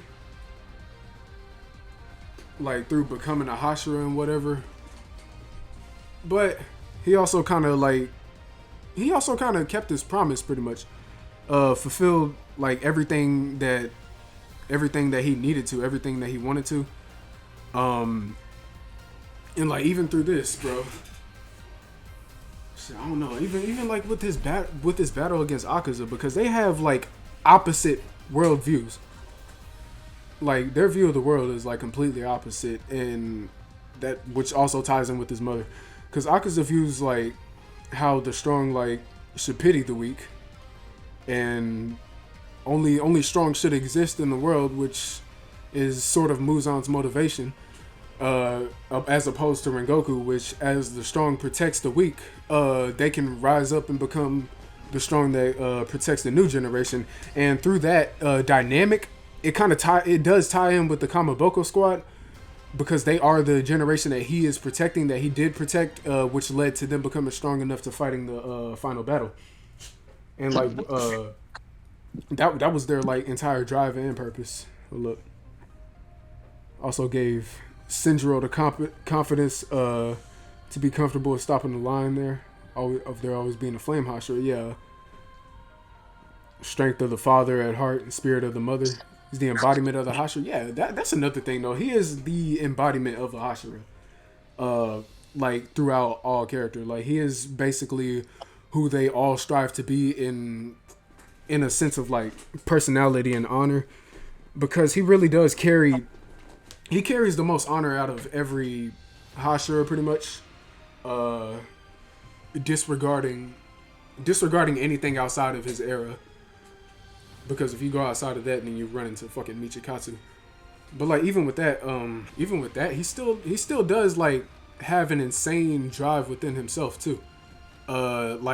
Training himself instead of his father training him. You know, he's like took it upon himself to train and like became a Hashira that way, which is another interesting touch.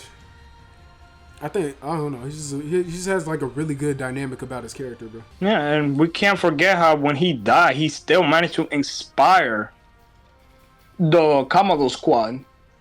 We seen a lot of deaths in anime and how they inspire, but the way he did it was more of, yes, you can cry now, but do not cry tomorrow. Tomorrow, go back to training, because that's what life is. He gave them the sense of purpose. Yeah, that ties in with his growing old and dying statement. He's kind of like reflecting on that, like time is not going to stop and wait for you. So you just got to go get it at that point. He did wipe out Final Selection though.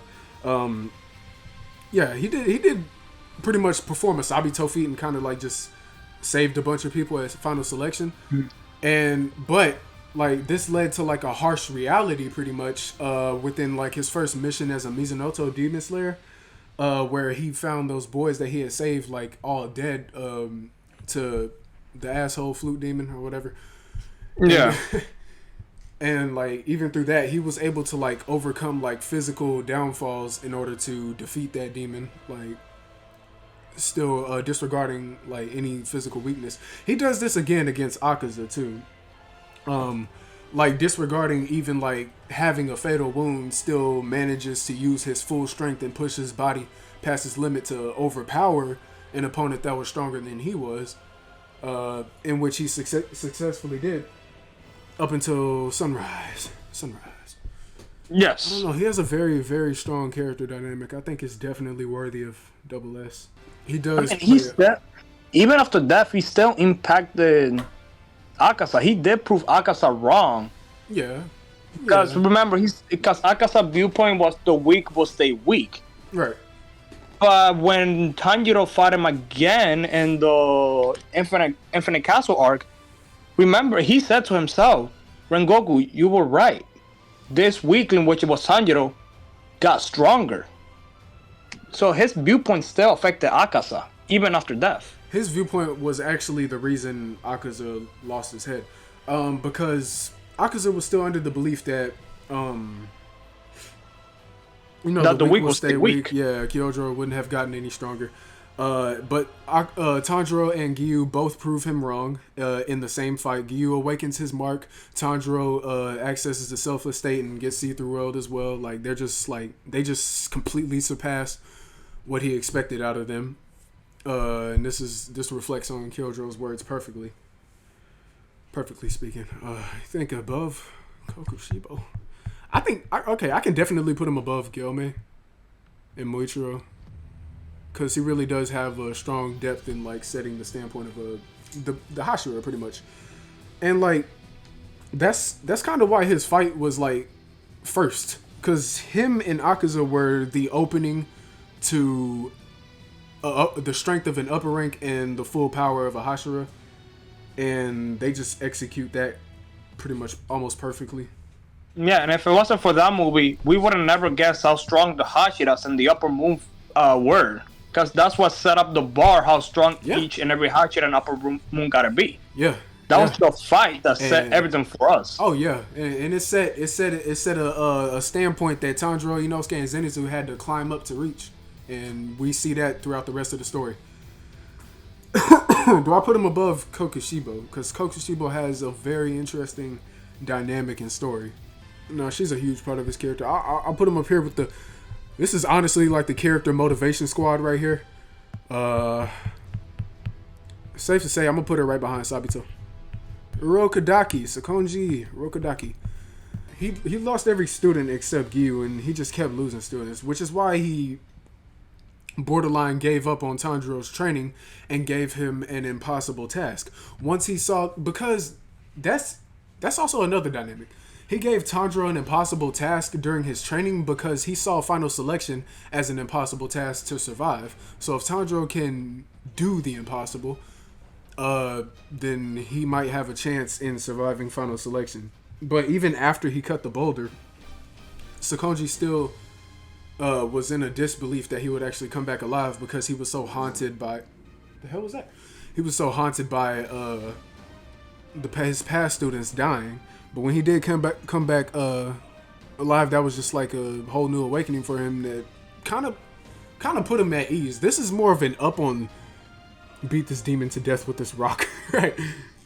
That was kind of like, it was kind of more of an up to Tanjiro because Urokodaki really doesn't go anywhere else with this. It's more of like a, it's okay, I'm okay now, you can rest easy now, type shit. And this is what you see with the spirits that return to the afterlife of the mountain, Mount Sagiri. And it doesn't really go much further than this, other than him having the shared faith in Tanjiro and Nezuko that Giyu had, in which he was willing to put his life on the line for. Now, Giyu did this, I feel like Giyu did this because like he just, like he did trust Tanjiro and Nezuko, but he was also like hella depressed, so he didn't really care about his life. Yeah, but at the same time, we can't say that about Giyu now because he did something in Nezuko because he thought Nezuko was gonna go out and eat Tanjiro, but then he realized a demon shall save a human life. This was never seen before. This must mean something. Yeah, maybe these two are different.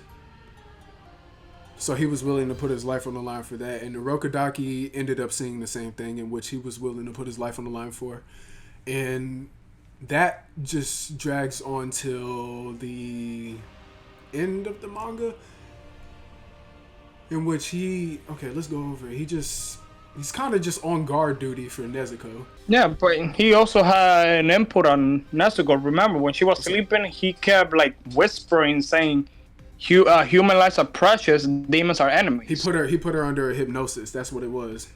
Right? Yeah.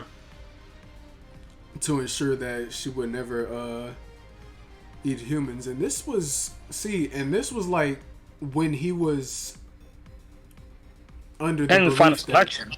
This is when he was under the belief that Tanjiro might not return. Yeah, and I wouldn't blame him because you lost most of his students. Yeah, that is kind of strong for his character though. He does like really look out for his students a lot. Okay, so I can you think A tier? We could keep it an A tier because right now we have been keeping A tier for like motivational characters. Yeah. Characters that serve for the plot to output the storyline. Okay, is he above Sabito? Sabito has this huge impact on Giyu and Tanjiro. So but let's not forget, if it wasn't for him, Sabito and Giyu would have not met. So I will definitely put him above Sabito. Urokodaki did tie them together. He tied their stories together. Yep. Oh, this is a good one. How the fuck does Water Hashira even do a spell like that? I don't know, bro. There's a lot of weird shit in Demon Slayer that doesn't get explained, such as like spirits being able to interact with the living world, like Sabito beating the shit out of Tanjiro. But that's for another time. We're not discussing that now. Sanemi Shinazugawa. I know Slayer is happy for this one. Sanemi Shinazugawa. Slayer, gonna share your thoughts, bro. I'm gonna read it out. I kind of want to go over the backstory. Now, with Sanemi, he kind of took after his mother. Yeah, he took after his mother in terms of like almost everything. Him and Genya actually. Just being the protectors of the family. That was kind of his like main goal growing up. Having this duty to like just protect them no matter. Alright, so Slayer typed. Sanemi straight up. Saw his mom was a demon. He knew what he had to do. Man was doing his duty before he even became a Slayer. He even said to Genya to get married and he will have protected him, meaning he always felt that it was his duty to be the protector. Those are fair points. I'm gonna emphasize that first line a little bit. Once I get there. Now, okay, I guess I'm already there. So yeah, like, you were talking about it, so yeah. So besides me being like the sole protector of his family, he was the first to encounter his mother as a demon, And you have to understand that this was like him before like his entire world pretty much just went dark and not vibrant. Like he lost all vibrance within the world. He definitely, I'm pretty sure this is a theory, but I'm pretty sure he definitely tried to talk her out of it. And this ties in with Nezuko as well. Because Sanemi tried everything in his power to save his mother from basically just being a bloodthirsty monster, but with him not acting, with him trying to do that, she was able to get past him and kill his entire family. In which he feels is on him, that he failed to protect them because he couldn't see the true evil that was within her. Now with him having to put her down for good, he lost all faith in pretty much any type of hope, really. In which that's why he lost the color in his eyes. Like he couldn't see color anymore because his world had went dull. And this ties in with Nezuko as well. I'm gonna kind of go back a little bit, but this does tie in with Nezuko heavily. The reason why he tried so hard to prove to Kaguya that Nezuko was irredeemable and like demons can never ever get along with humans, because if he accepted that Nezuko could actually fight alongside demon slayers, then he would have to accept that there was a chance that he could have saved his mom and his family. He did not want to accept that, and that's completely understandable, which is why he was like so strongly against it. And after okay, now I'm gonna go back. Now after losing his family though, he was actually just willing to die. Which is, that's kind of why he sought out demons, kind of just mainly to die, like, secretly. Now, this is why he separated himself from Genya initially, because he didn't want Genya dying with him. He wanted Genya to live a normal life. So he decided to die himself, but he never did. He was always the lucky survivor. Sanemi throughout the entire story is the lucky survivor. Now, when Masachika found him, he kind of found this new purpose to fight to save people rather than to fight in the purpose of dying. And after and if y'all read how that fight went between him, Masachika, and Lower Moon 1, Masachika died protecting someone. He used his body as a shield and took a fatal blow. And that's kind of like the drawback that Sanemi had to endure from wanting to protect by losing another person that he cared about, somebody that he looked at as a brother, because Masachika was basically a brother to him. And he always saw like a little bit of I don't think he saw Genya, because he was like more of an older brother figure. And this is kind of where he just lets loose and has this outburst against Kaguya Ubuyashiki, because he's the man that sends them out, right? He's the man that sends them out on their missions, and he doesn't fight. But Sanemi's unaware of his condition, which is why he goes off on him, and he goes off on him in his perspective, rightfully so, because he lacks the knowledge of his actual condition and how much he actually sacrifices for them to do what they do, for them to save as many lives as they can. But through learning this, he actually had an undying respect. He had this love for Kaguya that probably no other Hashira, no, I don't want to say no other Hashira had, but he had a really undying love for him. And you see this in the Infinity Castle when he just is completely broken down after his death. And throughout the story, let's go over to Hashira training. When Genya's trying to get his acknowledgement, he's just trying so hard to shun him away, trying to ignore him, because that's not the life he wanted for his brother. He didn't want his brother putting his life on the line, because if he does, it'll just end up another Masachika. He'll end up dying the same way that his last friend died, and that's not the life he wants for him. He wants his brother to live a normal and happy life instead of going out to sacrifice himself. This ties back to Sanemi. Oh my god, yeah, he is double S. This ties back to Sanemi going out and fighting demons for the purpose of dying, because he believes his brother following his footsteps is doing the same thing, and that's absolutely what he despises about him. And that's kind of the hatred that it's kind of like a side hatred that he had for his brother. And then he emphasizes on this against the battle with Kokushibo, when he realizes he's about to go up against a demon that he might die against, because he knows who he's up against. He knows he's against Upper Rank 1. When he realizes that he might actually die this time, he actually explains this to his brother. Everything he wanted for him, and that how he would have protected him. He opens up, which is something he's not good at doing. And so fighting, putting his life on the line, he goes beyond his limit in the battle, and ends up, and his, like everyone does, even his brother, and his brother ends up losing his life in that battle. And this kind of just like breaks Sanemi in a sense, but also reinforces his duty to have to bring Muzan down, the progenitor of demons, and in which he does. And through this, like, well, actually, let me go back. Through that battle with Kokushibo, he is the sole survivor. He's the one that survived, not the ones he cares about. And even against the battle of Muzan, he is a sole survivor. Everyone else dies except for him and a few others. So that's kind of like the curse he has to live with, pretty much. But it's not like a bad curse, because he does get to see his mom and dad again, and his dad kind of like just reinstates that he was born with the toughness that he has. And this kind of I think this kind of like just fulfills Sanemi, because once he sees in the afterlife like his siblings just like having fun with each other, this kind of does like just reinforces him to accepting that he is and always will be a sole survivor.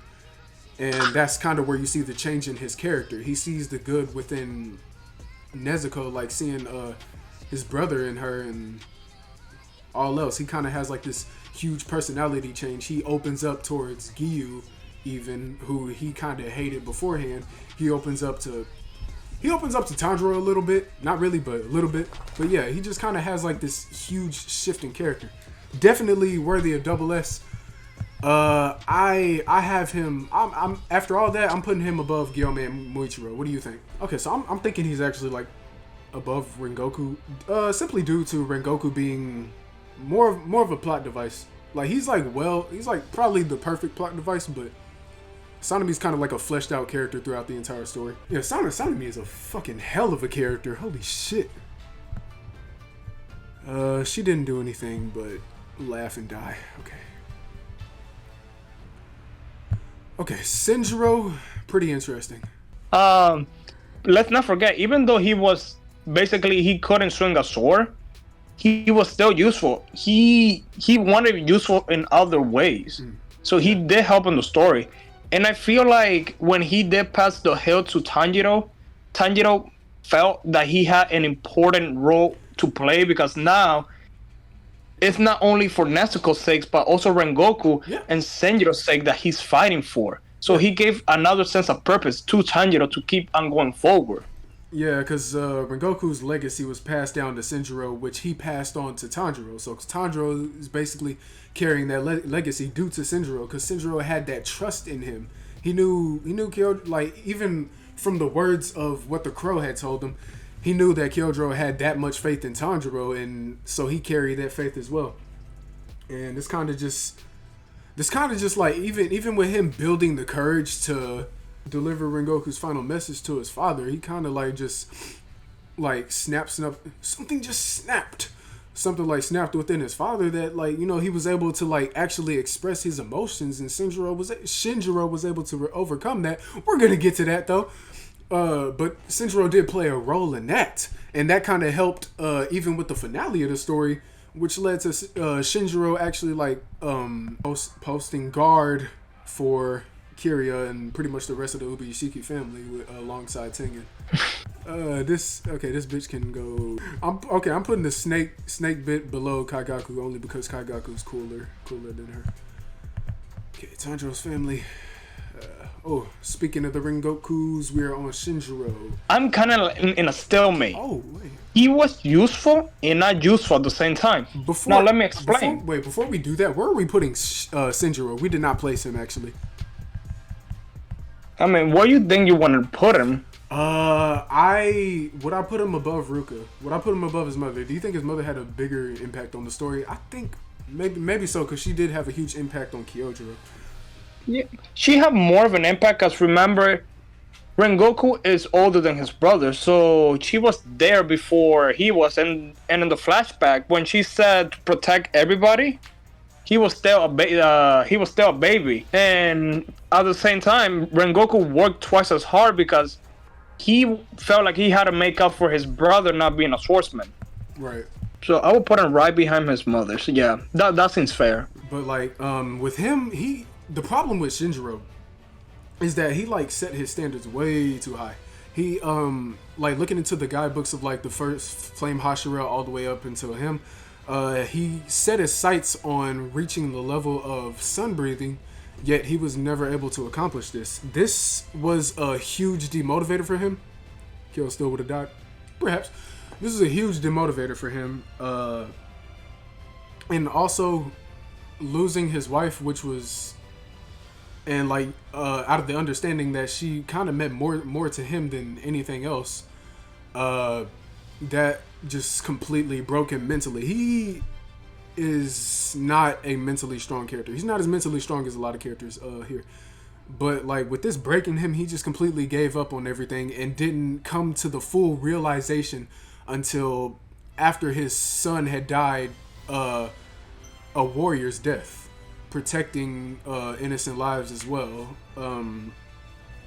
in which this like broke him even more, but also gave him an understanding of like having to just, it's kind of like similar to Sanemi, just not as much in depth, but like just the understanding of accepting what you have now and living with that. He also was able to somewhat restore his family's honor in a sense, by protecting Kiria during the final battle, willing to put his life on the line to do so.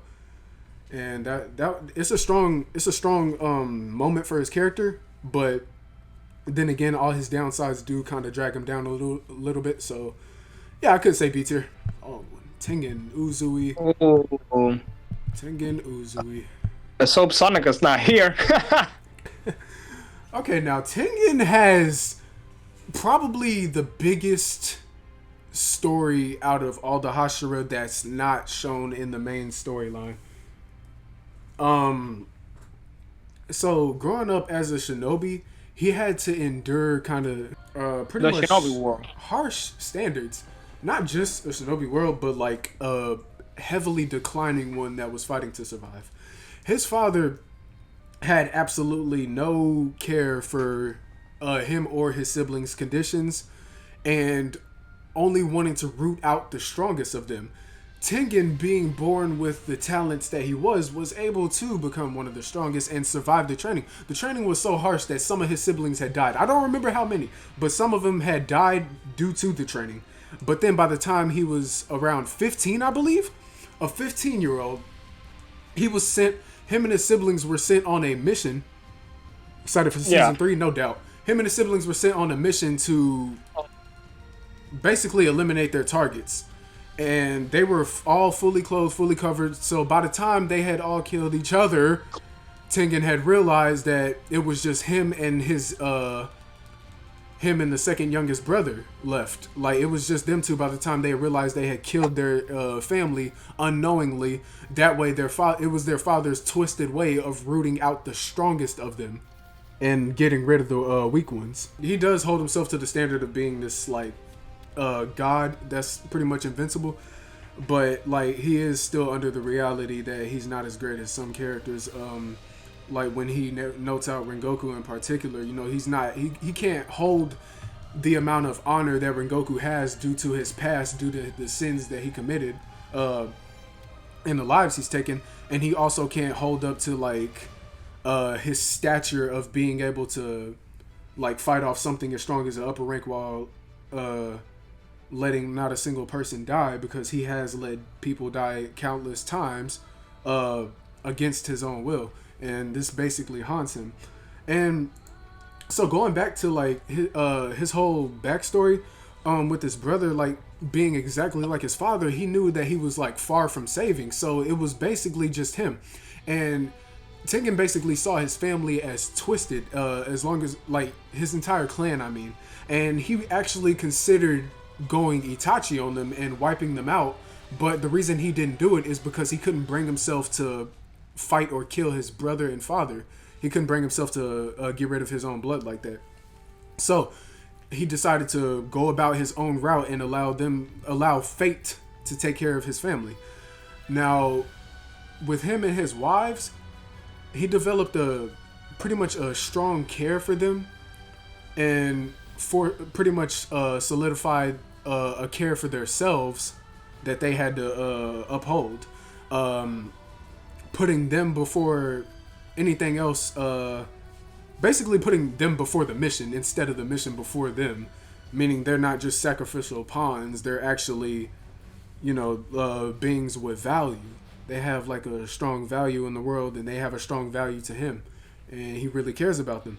And yeah, this kind of like just carries over to him reaching his way to being a Hashira, and kind of, and then it leads up to your point with his whole god complex, but then again he's like facing a harsh reality of not being, the strong, talented being that some other characters are.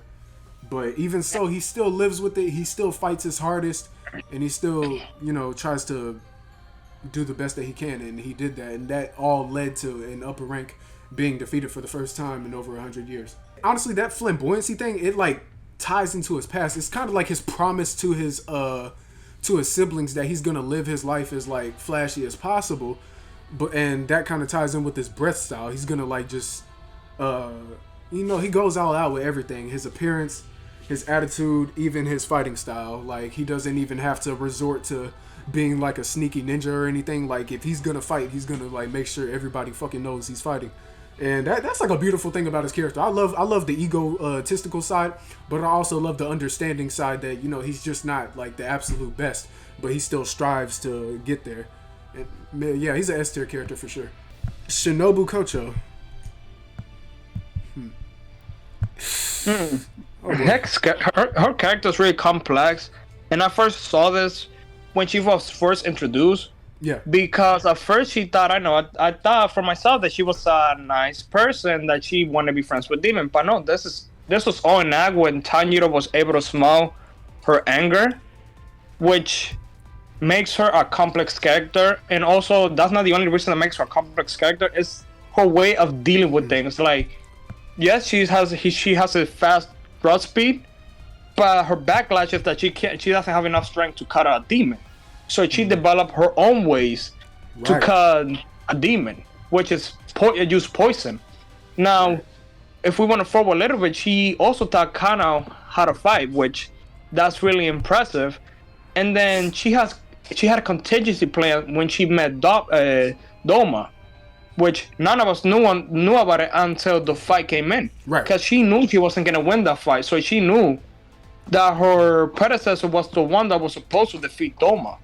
Yeah. So she is really smart about the way she is. Extremely. And she's really clever, and she's also like one of the backbones of the Demon Slayer, because she treats every single Demon Slayer that gets hurt. Yeah. And on top of that, she also goes out and fight. That is doing a lot, because throughout the day I can imagine a lot of people just coming and hurt and then going straight to your mission. Right. You're taking a lot from there. Yeah, she has this like undying dedication. Like, this was pretty much after Kanae's death, because like before that she's kind of just like riding the wave of wanting to get stronger with her sister and protecting as many people as they can. But after her death is like really where she just starts to get this drastic change. She dedicates herself to sacrificing herself, pretty much. Like, she dedicates herself to her sacrifice, constantly like filling up her body with wisteria, like little doses at a time. And like, while she's also like developing her strength massively, because if you like look back at the story and do the math, it took her like about 2 years to become a Hashira after Kanae's death. So yeah. she really went in and like just does like the absolute most with what she has. She does the absolute most with the little tools that she has.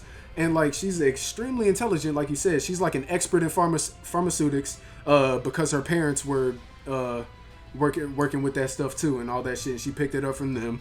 But yeah, she's extremely smart. Not to mention, she also helped Tamayo create the drug for Muzan at the final battle. And like that's like an extremely pivotal moment. Like, she really plays huge parts in a lot of Demon Slayer, a lot of like throughout Butterfly Mansion all the way up until like the last two battles, pretty much. and I feel like the most impact that she made was on Giyu. Because if you realize it, Giyu's guidance wasn't even about him. It was basically their dynamic duo. Like, Yeah. I feel like Giyu and Shinobu like make one, not like a couple type of thing. It's like a type of like a friendship. No, yeah, I get you. Like, yeah, like Giyu is like this depressed person, and the only way to help him was with somebody like Shinobu and Tanjiro to make him, realize that he belongs here. This is their family. Right. Yeah. So she took it upon herself to, make sure that Giyu is okay. Like, she looks after every single person. And I didn't even realize that until like further on the story, how she always was the one looking after the gang, after Giyu, after everybody in the Demon Slayer. And even in the Giyu guiding, she's the only person that has seen Giyu smile. Right. Yeah. She has a lot to serve to the story.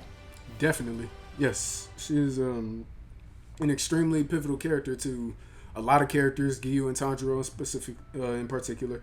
And I mean, well, even Inosuke and Kanao too, because like even like most of their fight was like based upon her as well, as they were like reflecting on her and shit. And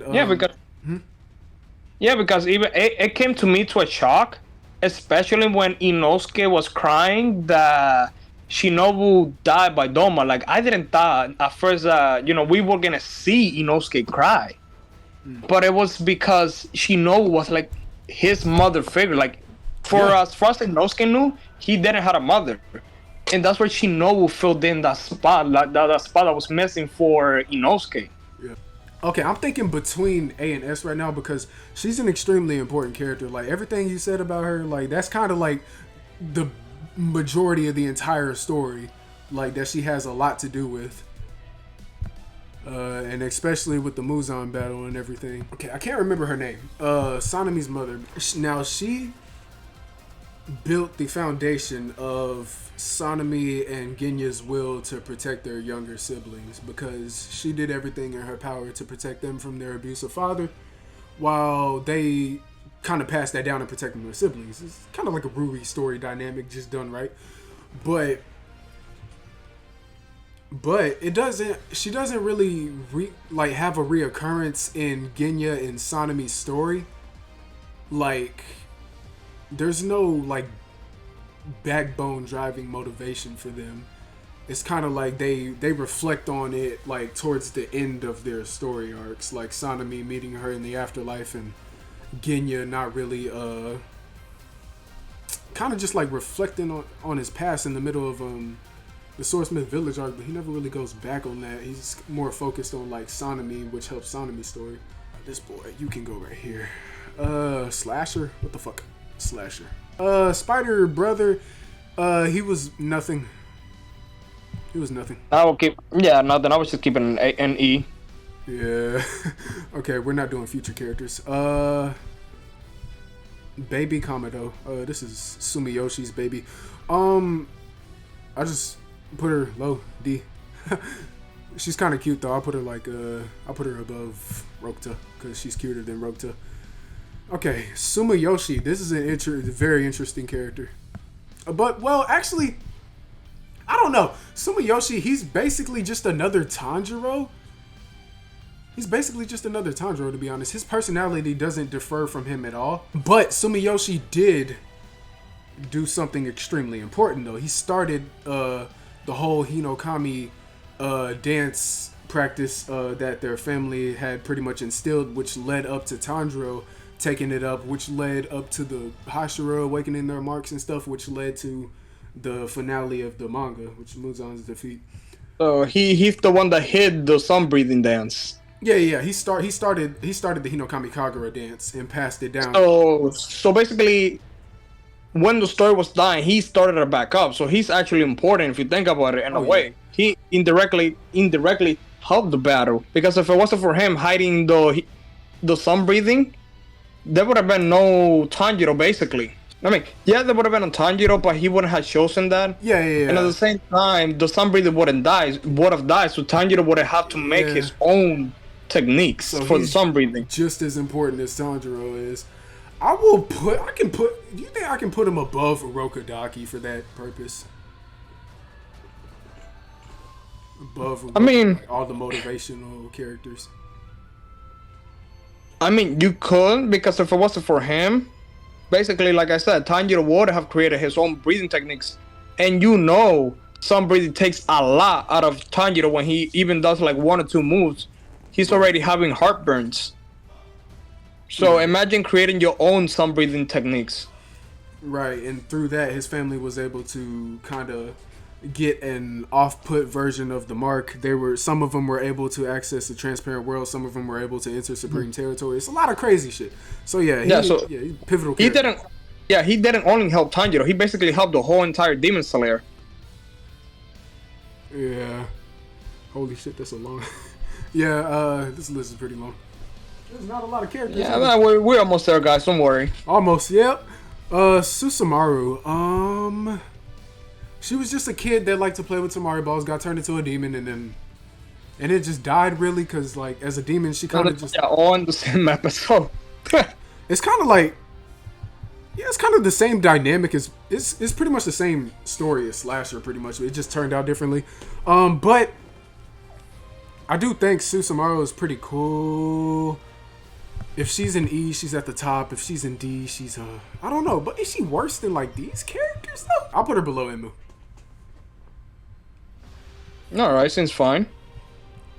Because Imu did have like that was like a whole ass Kizuki that was amped specifically for fighting Tanjiro and the Hashira.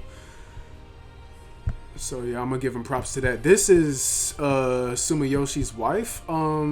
She's kind of like, yeah, she didn't really do anything really. She was just optimistic. I can put her like ahead of Kie because I like her more than Kie. Yeah, that's fine. But then again, I like them more than these two. All right, whatever. Swamp Demon. I'll put that man on F. I am sorry, but that man, basically, there was nothing to him. He just wanted to eat girls for no reason, for his reason that they should be proud to die young. Yeah, like ripe. They just tasted good or whatever. Yeah, but he served no purpose to the story whatsoever. Ooh, some interesting ones. Okay, Lady Tamayo.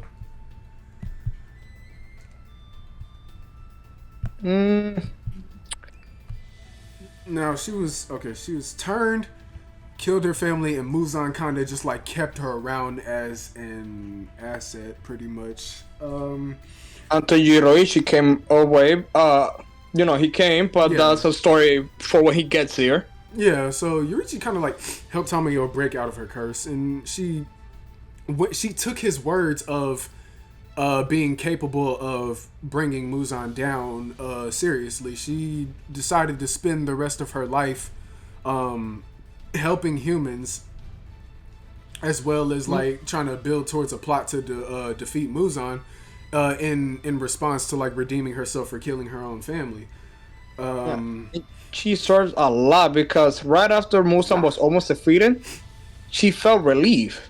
But when she realized Muzan was not defeated, her mindset changed to, I have to wait for the right time to attack. So she's been waiting for a long time, building up plans to defeat Muzan.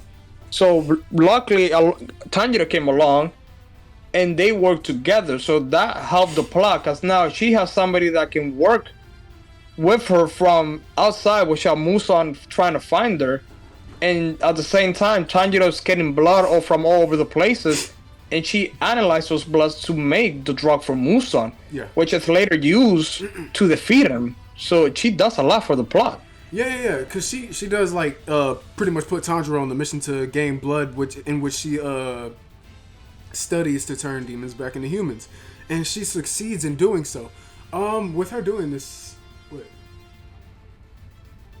I'm trying to remember. No, that was later in the story. Okay, never mind. But yeah, she ends up succeeding in doing this, and then she's given a even greater task directly after this, which is working together with Shinobu to create some type of drug for Muzan. Not only does she create like a drug that has like 4 different effects on him, but she also creates the antidote that counters his cellular destruction, meaning that not only that, meaning that she actually remembers way back in the past of him actually using that move, like that being his go-to move, and she developed the counter for it, and it was like perfectly placed, perfectly done. That's where the cat comes in and saves the Hashira and allows them to continue fighting instead of just dying right then and there. Yeah, and she's basically the first demon that we see that wants to defeat Musan, so Yeah. that counts for a lot because we didn't see that up to that point. Yeah, she's definitely like highly, just a highly pivotal character for that. She like she really throws herself at Muzan too, and kind of just sacrifices her entire body just to like give, not to defeat him, but just to give the Slayers a fighting chance, and that's doing a lot because which led to them defeating him. So yeah, that's a lot of characters. She's definitely like best girl for me, but I'm not finna like bias it right now. Where do you think she goes? I would say, that's kind of hard because I kind of want to put her behind Kaguya, only because Kaguya entrusted her for the drugs in order to defeat Musan, and also he gave her trust to work with them closely with the Demon Slayers to defeat him. With the purpose she serves in healing Nezuko and defeating Muzan. I mean, you could rank her higher because, like you said, she played a key role in saving Nezuko to turn her back. Yeah, and Nezuko's entire things were. Yeah, I think I'll just have her above Nezuko. Tanjiro Kamado. Oh. Okay, so as far as like his personality, his character does not change throughout the entire story. He gains like a maturity in sense, and like better understanding and like mastery of his like technique. But in terms of character, he's still like always this joyful and sympathetic person that he always has been. Yeah, Nothing about that changed. And at the same time, he did serve a key role, a key factor for all the Hashiras, basically. At the same time, because let's put for example, when he talked to Shinobu did change a little bit the way she is because of Tanjiro, because Tanjiro found out the truth, and because of that, she felt more relief that if she dies, Tanjiro will continue what she started. And then let's go with Rengoku. He impacted Rengoku even if it was a little bit, because at first, let's say Rengoku didn't thought he could have Sugukos, but then after realizing Tanjiro's potential, I feel like that gave him strength to protect people even more for that brief time. And for Sanemi, he changed Sanemi to the way he is. Yeah. He changed almost every single character in one way or another throughout the whole storyline. Yeah, that's true. And it's also like what those characters see within Tanjiro as well, like such as Rengoku, like claiming that he wasn't weak. That's a strong point for him because he's not talking about like physical strength. He's talking about like Tanjiro's raw will to protect and just like his drive to like overcome any obstacle. That's I don't know. That is pretty strong for his character. But then again, I don't know, because he really treats everyone the same. Almost like he might if he has a distaste towards you, it could be easily redeemed. Like if you are a good person, he will treat you like a good person. If you're a bad person, he never really hated demons. He only hated two in particular, almost Akasa, and that's because he killed Rengoku, the first master he was gonna have, and then Musan for everything that he caused, so all the pain that he caused, which is understandable. But at the same time, through Rengoku, Tanjiro redeemed basically Akasa. Because Akasa finally admitted defeat when he fought Tanjiro. Yeah, and like he has Tanjiro and Gyu actually have like an extremely well built dynamic with Akaza too. in a sense, it makes their fight more important than Rengoku's. In a lot because like Akaza's name as a human was Hakuji, and Hakuji is like a pot pretty much that is forged by fire and water. And with Giyu using water and Tanjiro using sun breathing, which was fire in a sense, they were able to forge Akaza back into Hakuji by giving him the memories of back when he was human, which ultimately led to saving themselves and saving him from Muzan's grasp. Pretty much, it's a really strong thing for all three characters. But Tanjiro has this like reoccurring with like almost everybody pretty much. Everybody, yeah. Yeah, it's a reoccurring thing, and that's actually really good for his character. And in that sense, he was the backbone for the entire Demon Slayer because everybody believed on him. Even you can even argue with me, but even Obanai, right at the end of District Arc, when they told him that he survived and was able to, do his part to kill the Upper Moon, even Obanai was shocked. And to shock Obanai, it takes a lot. Yeah. Yeah, Tanjiro was like always exceeding expectations, and like he even like I don't know, he just always learns to tap into things that he can't normally do. And it's I mean, I'm not gonna say it's like a plot point because it always has a reasoning behind it. Like with Hinokami, he reflects on his father's teachings. With the Supreme Territory, Akaza had already like hinted at this. He notices this through like Rengoku's battle. And like the see-through world, he notices this like through his father. Like he explains it to him plainly, and I don't know. Tanjiro's just like a really good reflector. He's super intelligent too, in terms of battle as well. Yeah, because he was the first Demon Slayer that we have seen to combine two breathings at the same time, which it was water and sun breathing. And back in the District Arc, I wouldn't put him over certain characters that have like extreme depth, obviously, but yeah, he's definitely a top tier. I would have put him close to Giyu. Yeah. Only because I can agree. Only because Kana was, not at first he was motionless, and then Tanjiro came along, and then Genja we finally found Tanjiro found his weak spot, his soft spot, and then basically I will put him behind Giyu because Giyu is basically his teacher in a sense. Yeah. Yeah, Tanjiro is really the essence of half of the character's development in the entire series. So that's like a huge thriving point for him. And Giyu kind of like being the reasoning for that, and also like reflecting on the past with Tanjiro on multiple occasions, especially with Akaza whenever he notes like his development from being like a boy that was just like begging to live to being able to fight on par with the Hashira, and then at the end to where his dynamic of loss is reflected within Tanjiro. I would still have Giyu above him. So yeah, that's actually a really good placement, having Tanjiro right below Giyu. Tanjiro's dad. Now he's very important. He was able to achieve some ridiculous feats. He was able to enter Supreme Territory. He was able to access the see-through world. He's kind of just like based. Like everything he does is based on Tanjiro completely. So like the Hinokami dance he teaches Tanjiro reflects on the Rui battle. The see-through world and selfless state reflects on the battle against Akaza, and that's pretty much it. So yeah, I can definitely put a Rokudaki above him. The Swordsmith Village Chief. So I can put him in B. I'll put him. I don't know.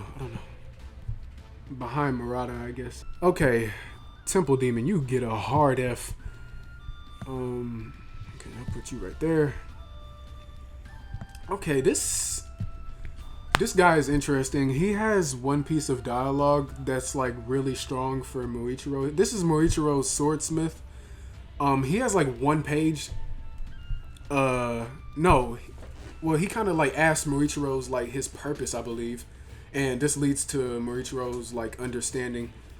But I don't know. It ties in with his memories though. It's kind of like just a flashback thing.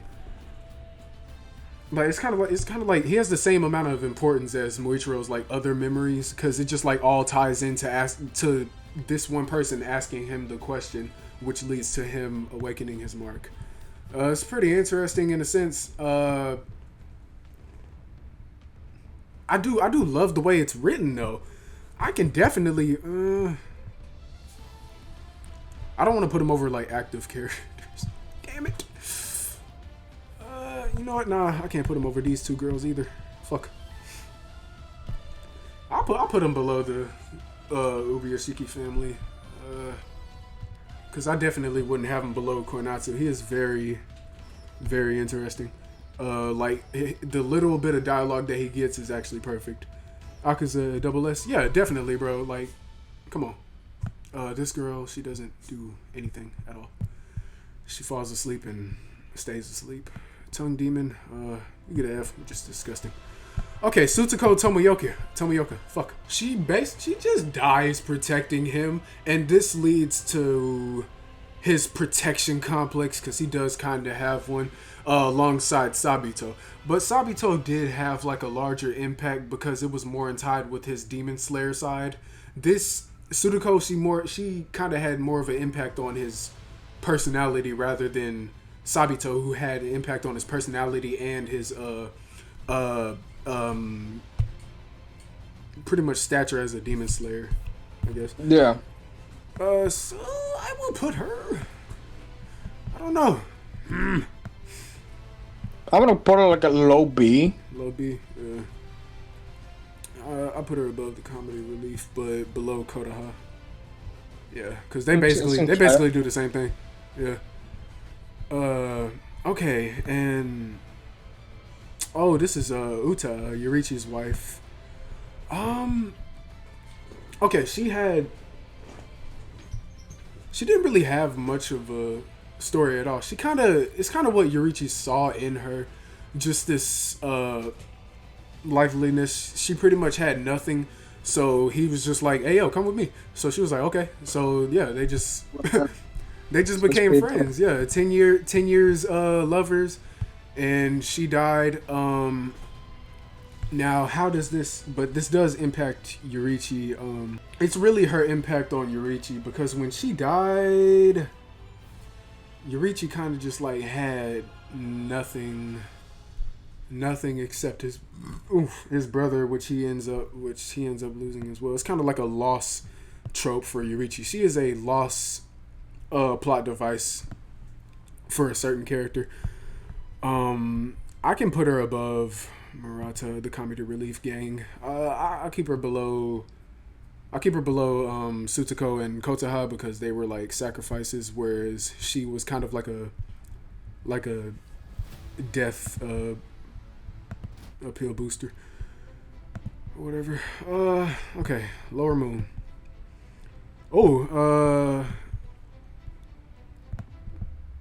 What was her name? I should have forgot her name. What the hell? Nah, let me look this shit up. Yai or something. It's like Yai or whatever. I think she had a pretty interesting story within it. So she knew. So the whole thing about her was, she just grew up being this hunter. Her dad turns into a demon and pretty much kills everyone but her. She knows that it was him that did it, but she covers it up with the story that a bear did it, and she's going out to hunt the bear. Meaning she's going out to put it into her father. It wasn't nothing too interesting, but I do like her story. I'm gonna let you have that one, because I'm not sure for that one. I'm not gonna completely downplay her like to Kotetsu level shit. Kotetsu had an extremely important role in the main story, off of 2 occasions. So yeah, I'll put her above the notable sacrifices. Comedy relief, I feel like I want to kind of bring them a little bit lower, but I don't know. They're pretty good. Okay, Yahaba, he has the same reasoning as Susumaru. So I'm gonna just put him with her. Put some. Okay, Yorichi Sugiku. The person who started Demon Slayer, basically. He is definitely a top tier character. Now, his story complex, it intertwines with intertwines with Kokushibo a lot because he was born destined to be the strongest. Yet he was raised to believe that oh no. Yeah, he was born destined to be the strongest, but he wanted a normal life outside of that with a family. Kokushibo, let me say, Michikatsu wanted to be the strongest, but was only blessed with a family instead. Yet he abandoned his family for strength, ended up becoming a demon because of it. Yoriichi abandoned the sword for a family, ended up losing his family because of it. Their stories tie in like almost the same, so I'm putting them next to each other for right now. But yeah, Yoriichi did like pretty much. He is the starting point of like the Demon Slayer's entire hierarchy of power. He brought forth total concentration breathing. He brought forth breath techniques, see through world, supreme territory, basically every amp, Red Blade, all of that is because of him. And then he ends up passing it down. Now with his story dynamic though, he's kind of just like forced to be the strongest with nothing when all he wants to do is protect everything he loves. His father's like bad attitude against him kind of put him in a state to where he just wouldn't speak at all because just like so he wouldn't displease him, which led to his family thinking he was deaf, which is why his mother made the earrings for him to kind of bless his ears.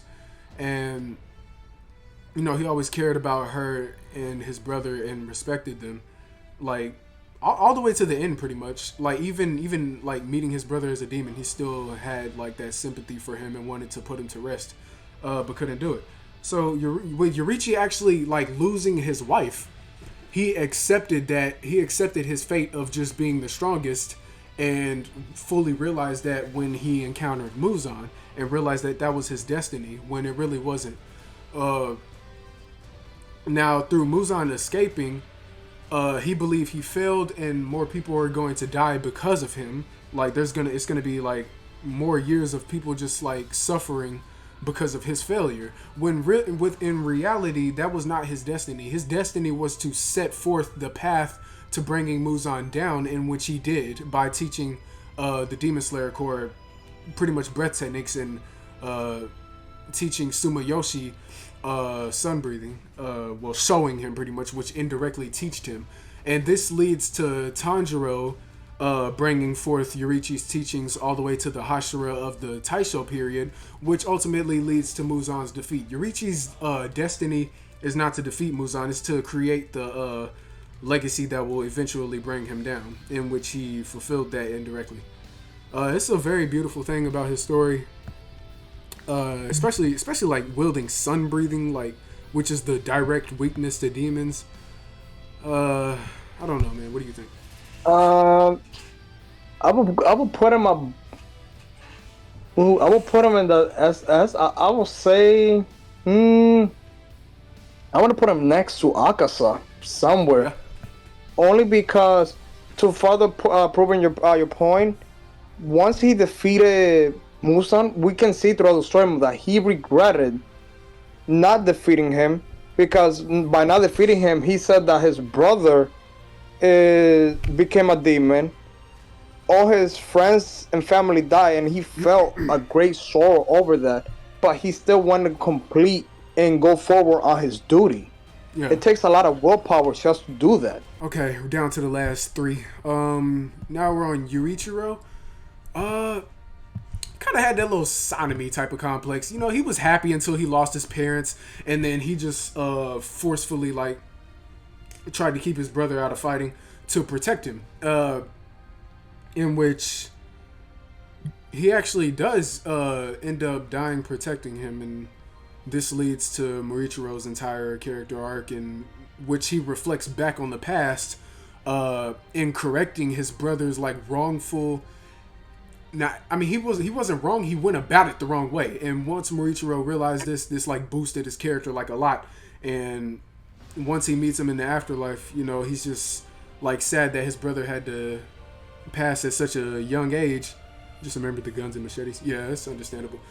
After realizing that he like passed at such a young age, he was just like sad that he couldn't do more to protect his brother, in which he could have, but he just did everything he could the way he thought was right. And it's just it's really just a hyper character build for Muichiro. So Yuichiro, I wouldn't put him above Konoha. So yeah. I wouldn't put him above Konoha though. Maybe below Tsutoku, because I don't know. But okay. The reason I won't put him below Tsutoku is because Giyu never reflected on her for any like major jump in like character or abilities, while he like Muichiro actually reflected on Yuichiro for Demon Slayer Mark, and his personality change as well. So yeah, that was another huge thing. Yushiro, the sick boy turned demon. He pretty much dedicated himself to just helping Tamayo's fulfillment, and Yeah. he played some extremely good roles in the Fortress arc. Like he saved Zenitsu, he started to control Nakime, which actually helped break the fortress down, because without him doing that, they would have been stuck in the fortress. So yeah, that was a really good play by him. He did kind of halt the infection that Tanjiro had by Muzan up until the point where Tanjiro woke up to fight him. It's nothing too major, but he does have some really good moments throughout the story. So I don't know, his play in the fortress, I definitely put him above the Wives. I don't know. Do you think he's like A or B? Somewhere around there, yeah. I'll definitely put him above the Wives, I guess. Yeah. I'll definitely put him above the Wives. He did do a lot. Okay. Now the last character, Zenitsu Agatsuma. Oh boy, I hate this character. But that's like a personal thing. I personally hate him, but his writing is actually really good. Cause like we pretty much explained it through Jigoro. He's kind of like this helpless boy that learned how to just train his absolute hardest simply because of what Jigoro saw within him that nobody else saw. That motivated him, as well as like his peers, like trying to live up to his peers. That motivated him to train his hardest. But even with that, he could only master one form, or he could only learn one form. And he was kind of shunned because of that. But because Jigoro actually saw that as a good thing, like saw the good in it, and then told him to pretty much just harden it, like to steal and master it completely, he did exactly that. He trained his absolute hardest and just kept doing it over and over and over until he was able to like just modify it in his own way and just compensate for not knowing the other forms. Even if Zenitsu doesn't believe in himself, he still feels a sense of duty that he has. Yeah. He knows he has to put his life on the line, but at the same time, he doesn't do it because he wants to. He does it because he wants to honor his grandpa's teaching. Yeah. That's his biggest motivation, and I really like that about him, because he knows that even if he does not win, whatever he does will contribute to the fight. Mm-hmm. So he doesn't have to believe in himself. He knows as long as he tries, something will happen. And even though he knows he can only master one form, he's gonna perfect that no matter what, because that's what his grandpa taught him. So because he knew that somebody believes in him and has faith in him, he wants to continue going forward. Which that is an amazing character that way. And then fast forward when he knew that his grandpa committed Suguko, because of his student, he felt the sense of responsibility to actually be better and get better, because he knew it fall on him too, because he didn't reach out to his friend. So he felt that sense of grief, and at the same time, he knew his best friends was grieving, so he had to put an end to that. And right there, when he almost in the afterlife saw that he saw his grandpa, and he told him, "Did I make you feel proud?" And his grandpa said yes. That whole thing just lightened up his world, and he knew he was doing the right thing. Yeah, and that ultimately led to his motivation in being able to fight the Demon King himself. But yeah, like the only things I don't really like about Zenitsu is the comedy relief part, because they kind of like stretch that out a bit like far, and the lust over Nezuko, I think that's a little weird, but that's a personal issue if I'm being honest. Yeah, but he does make up for it for when it's time to get down for it. He does make up for it. Definitely. And also, he knew he was protecting Nezuko when he didn't know that Tanjiro had a demon, but he sensed that there was a demon. He's still putting his life on the line for something that somebody else found precious. Yeah. Right. Because, like, yeah. That's honestly, like, really strong for his character. He does have development, like, strong development when it's time. Bruh. But yeah. When it's time to get down for it, bro, pause. Yeah, he really does have some like extremely strong development. I want to put him next to Inosuke because Inosuke and Zenitsu are what basically built Tanjiro up. Yeah. No, it's actually kind of nuts. He does go through like sort of a conquering his fear arc, because like I mean, well, it's kind of weird to think about, but like before, like when he was first fighting demons, it was kind of like a dream sequence thing where he dreamt that he was the strongest around and could actually defeat demons, but while he was awake he just didn't have that belief. But he ended up like building that up throughout the story, which is like excellent development. I think even like in the entertainment district when they said they were going on solo missions, I'm pretty sure he was killing demons while awake at that point, because that's, I don't know, it would just be weird if he wasn't. We could argue that Zenitsu had one of the best character developments throughout the whole thing, because he went from this annoying guy that we basically didn't like, because at first I know many people got annoyed with the way he was, but then when we as the audience saw his potential, and then for the manga's reader to see him fulfill that potential, that was some great development right there. Yeah. It just all came full circle right there, because he was able to just like not only conquer everything we have seen like from him so far, but he was able to do that against like in a different regard as well. Not only did he conquer like, let's say, a fear of like facing something as strong as an upper rank, but also going against somebody who he wanted to consider as his brother as well, and having to break that entire bond through the acceptance that he saw within his flashback with Jigoro.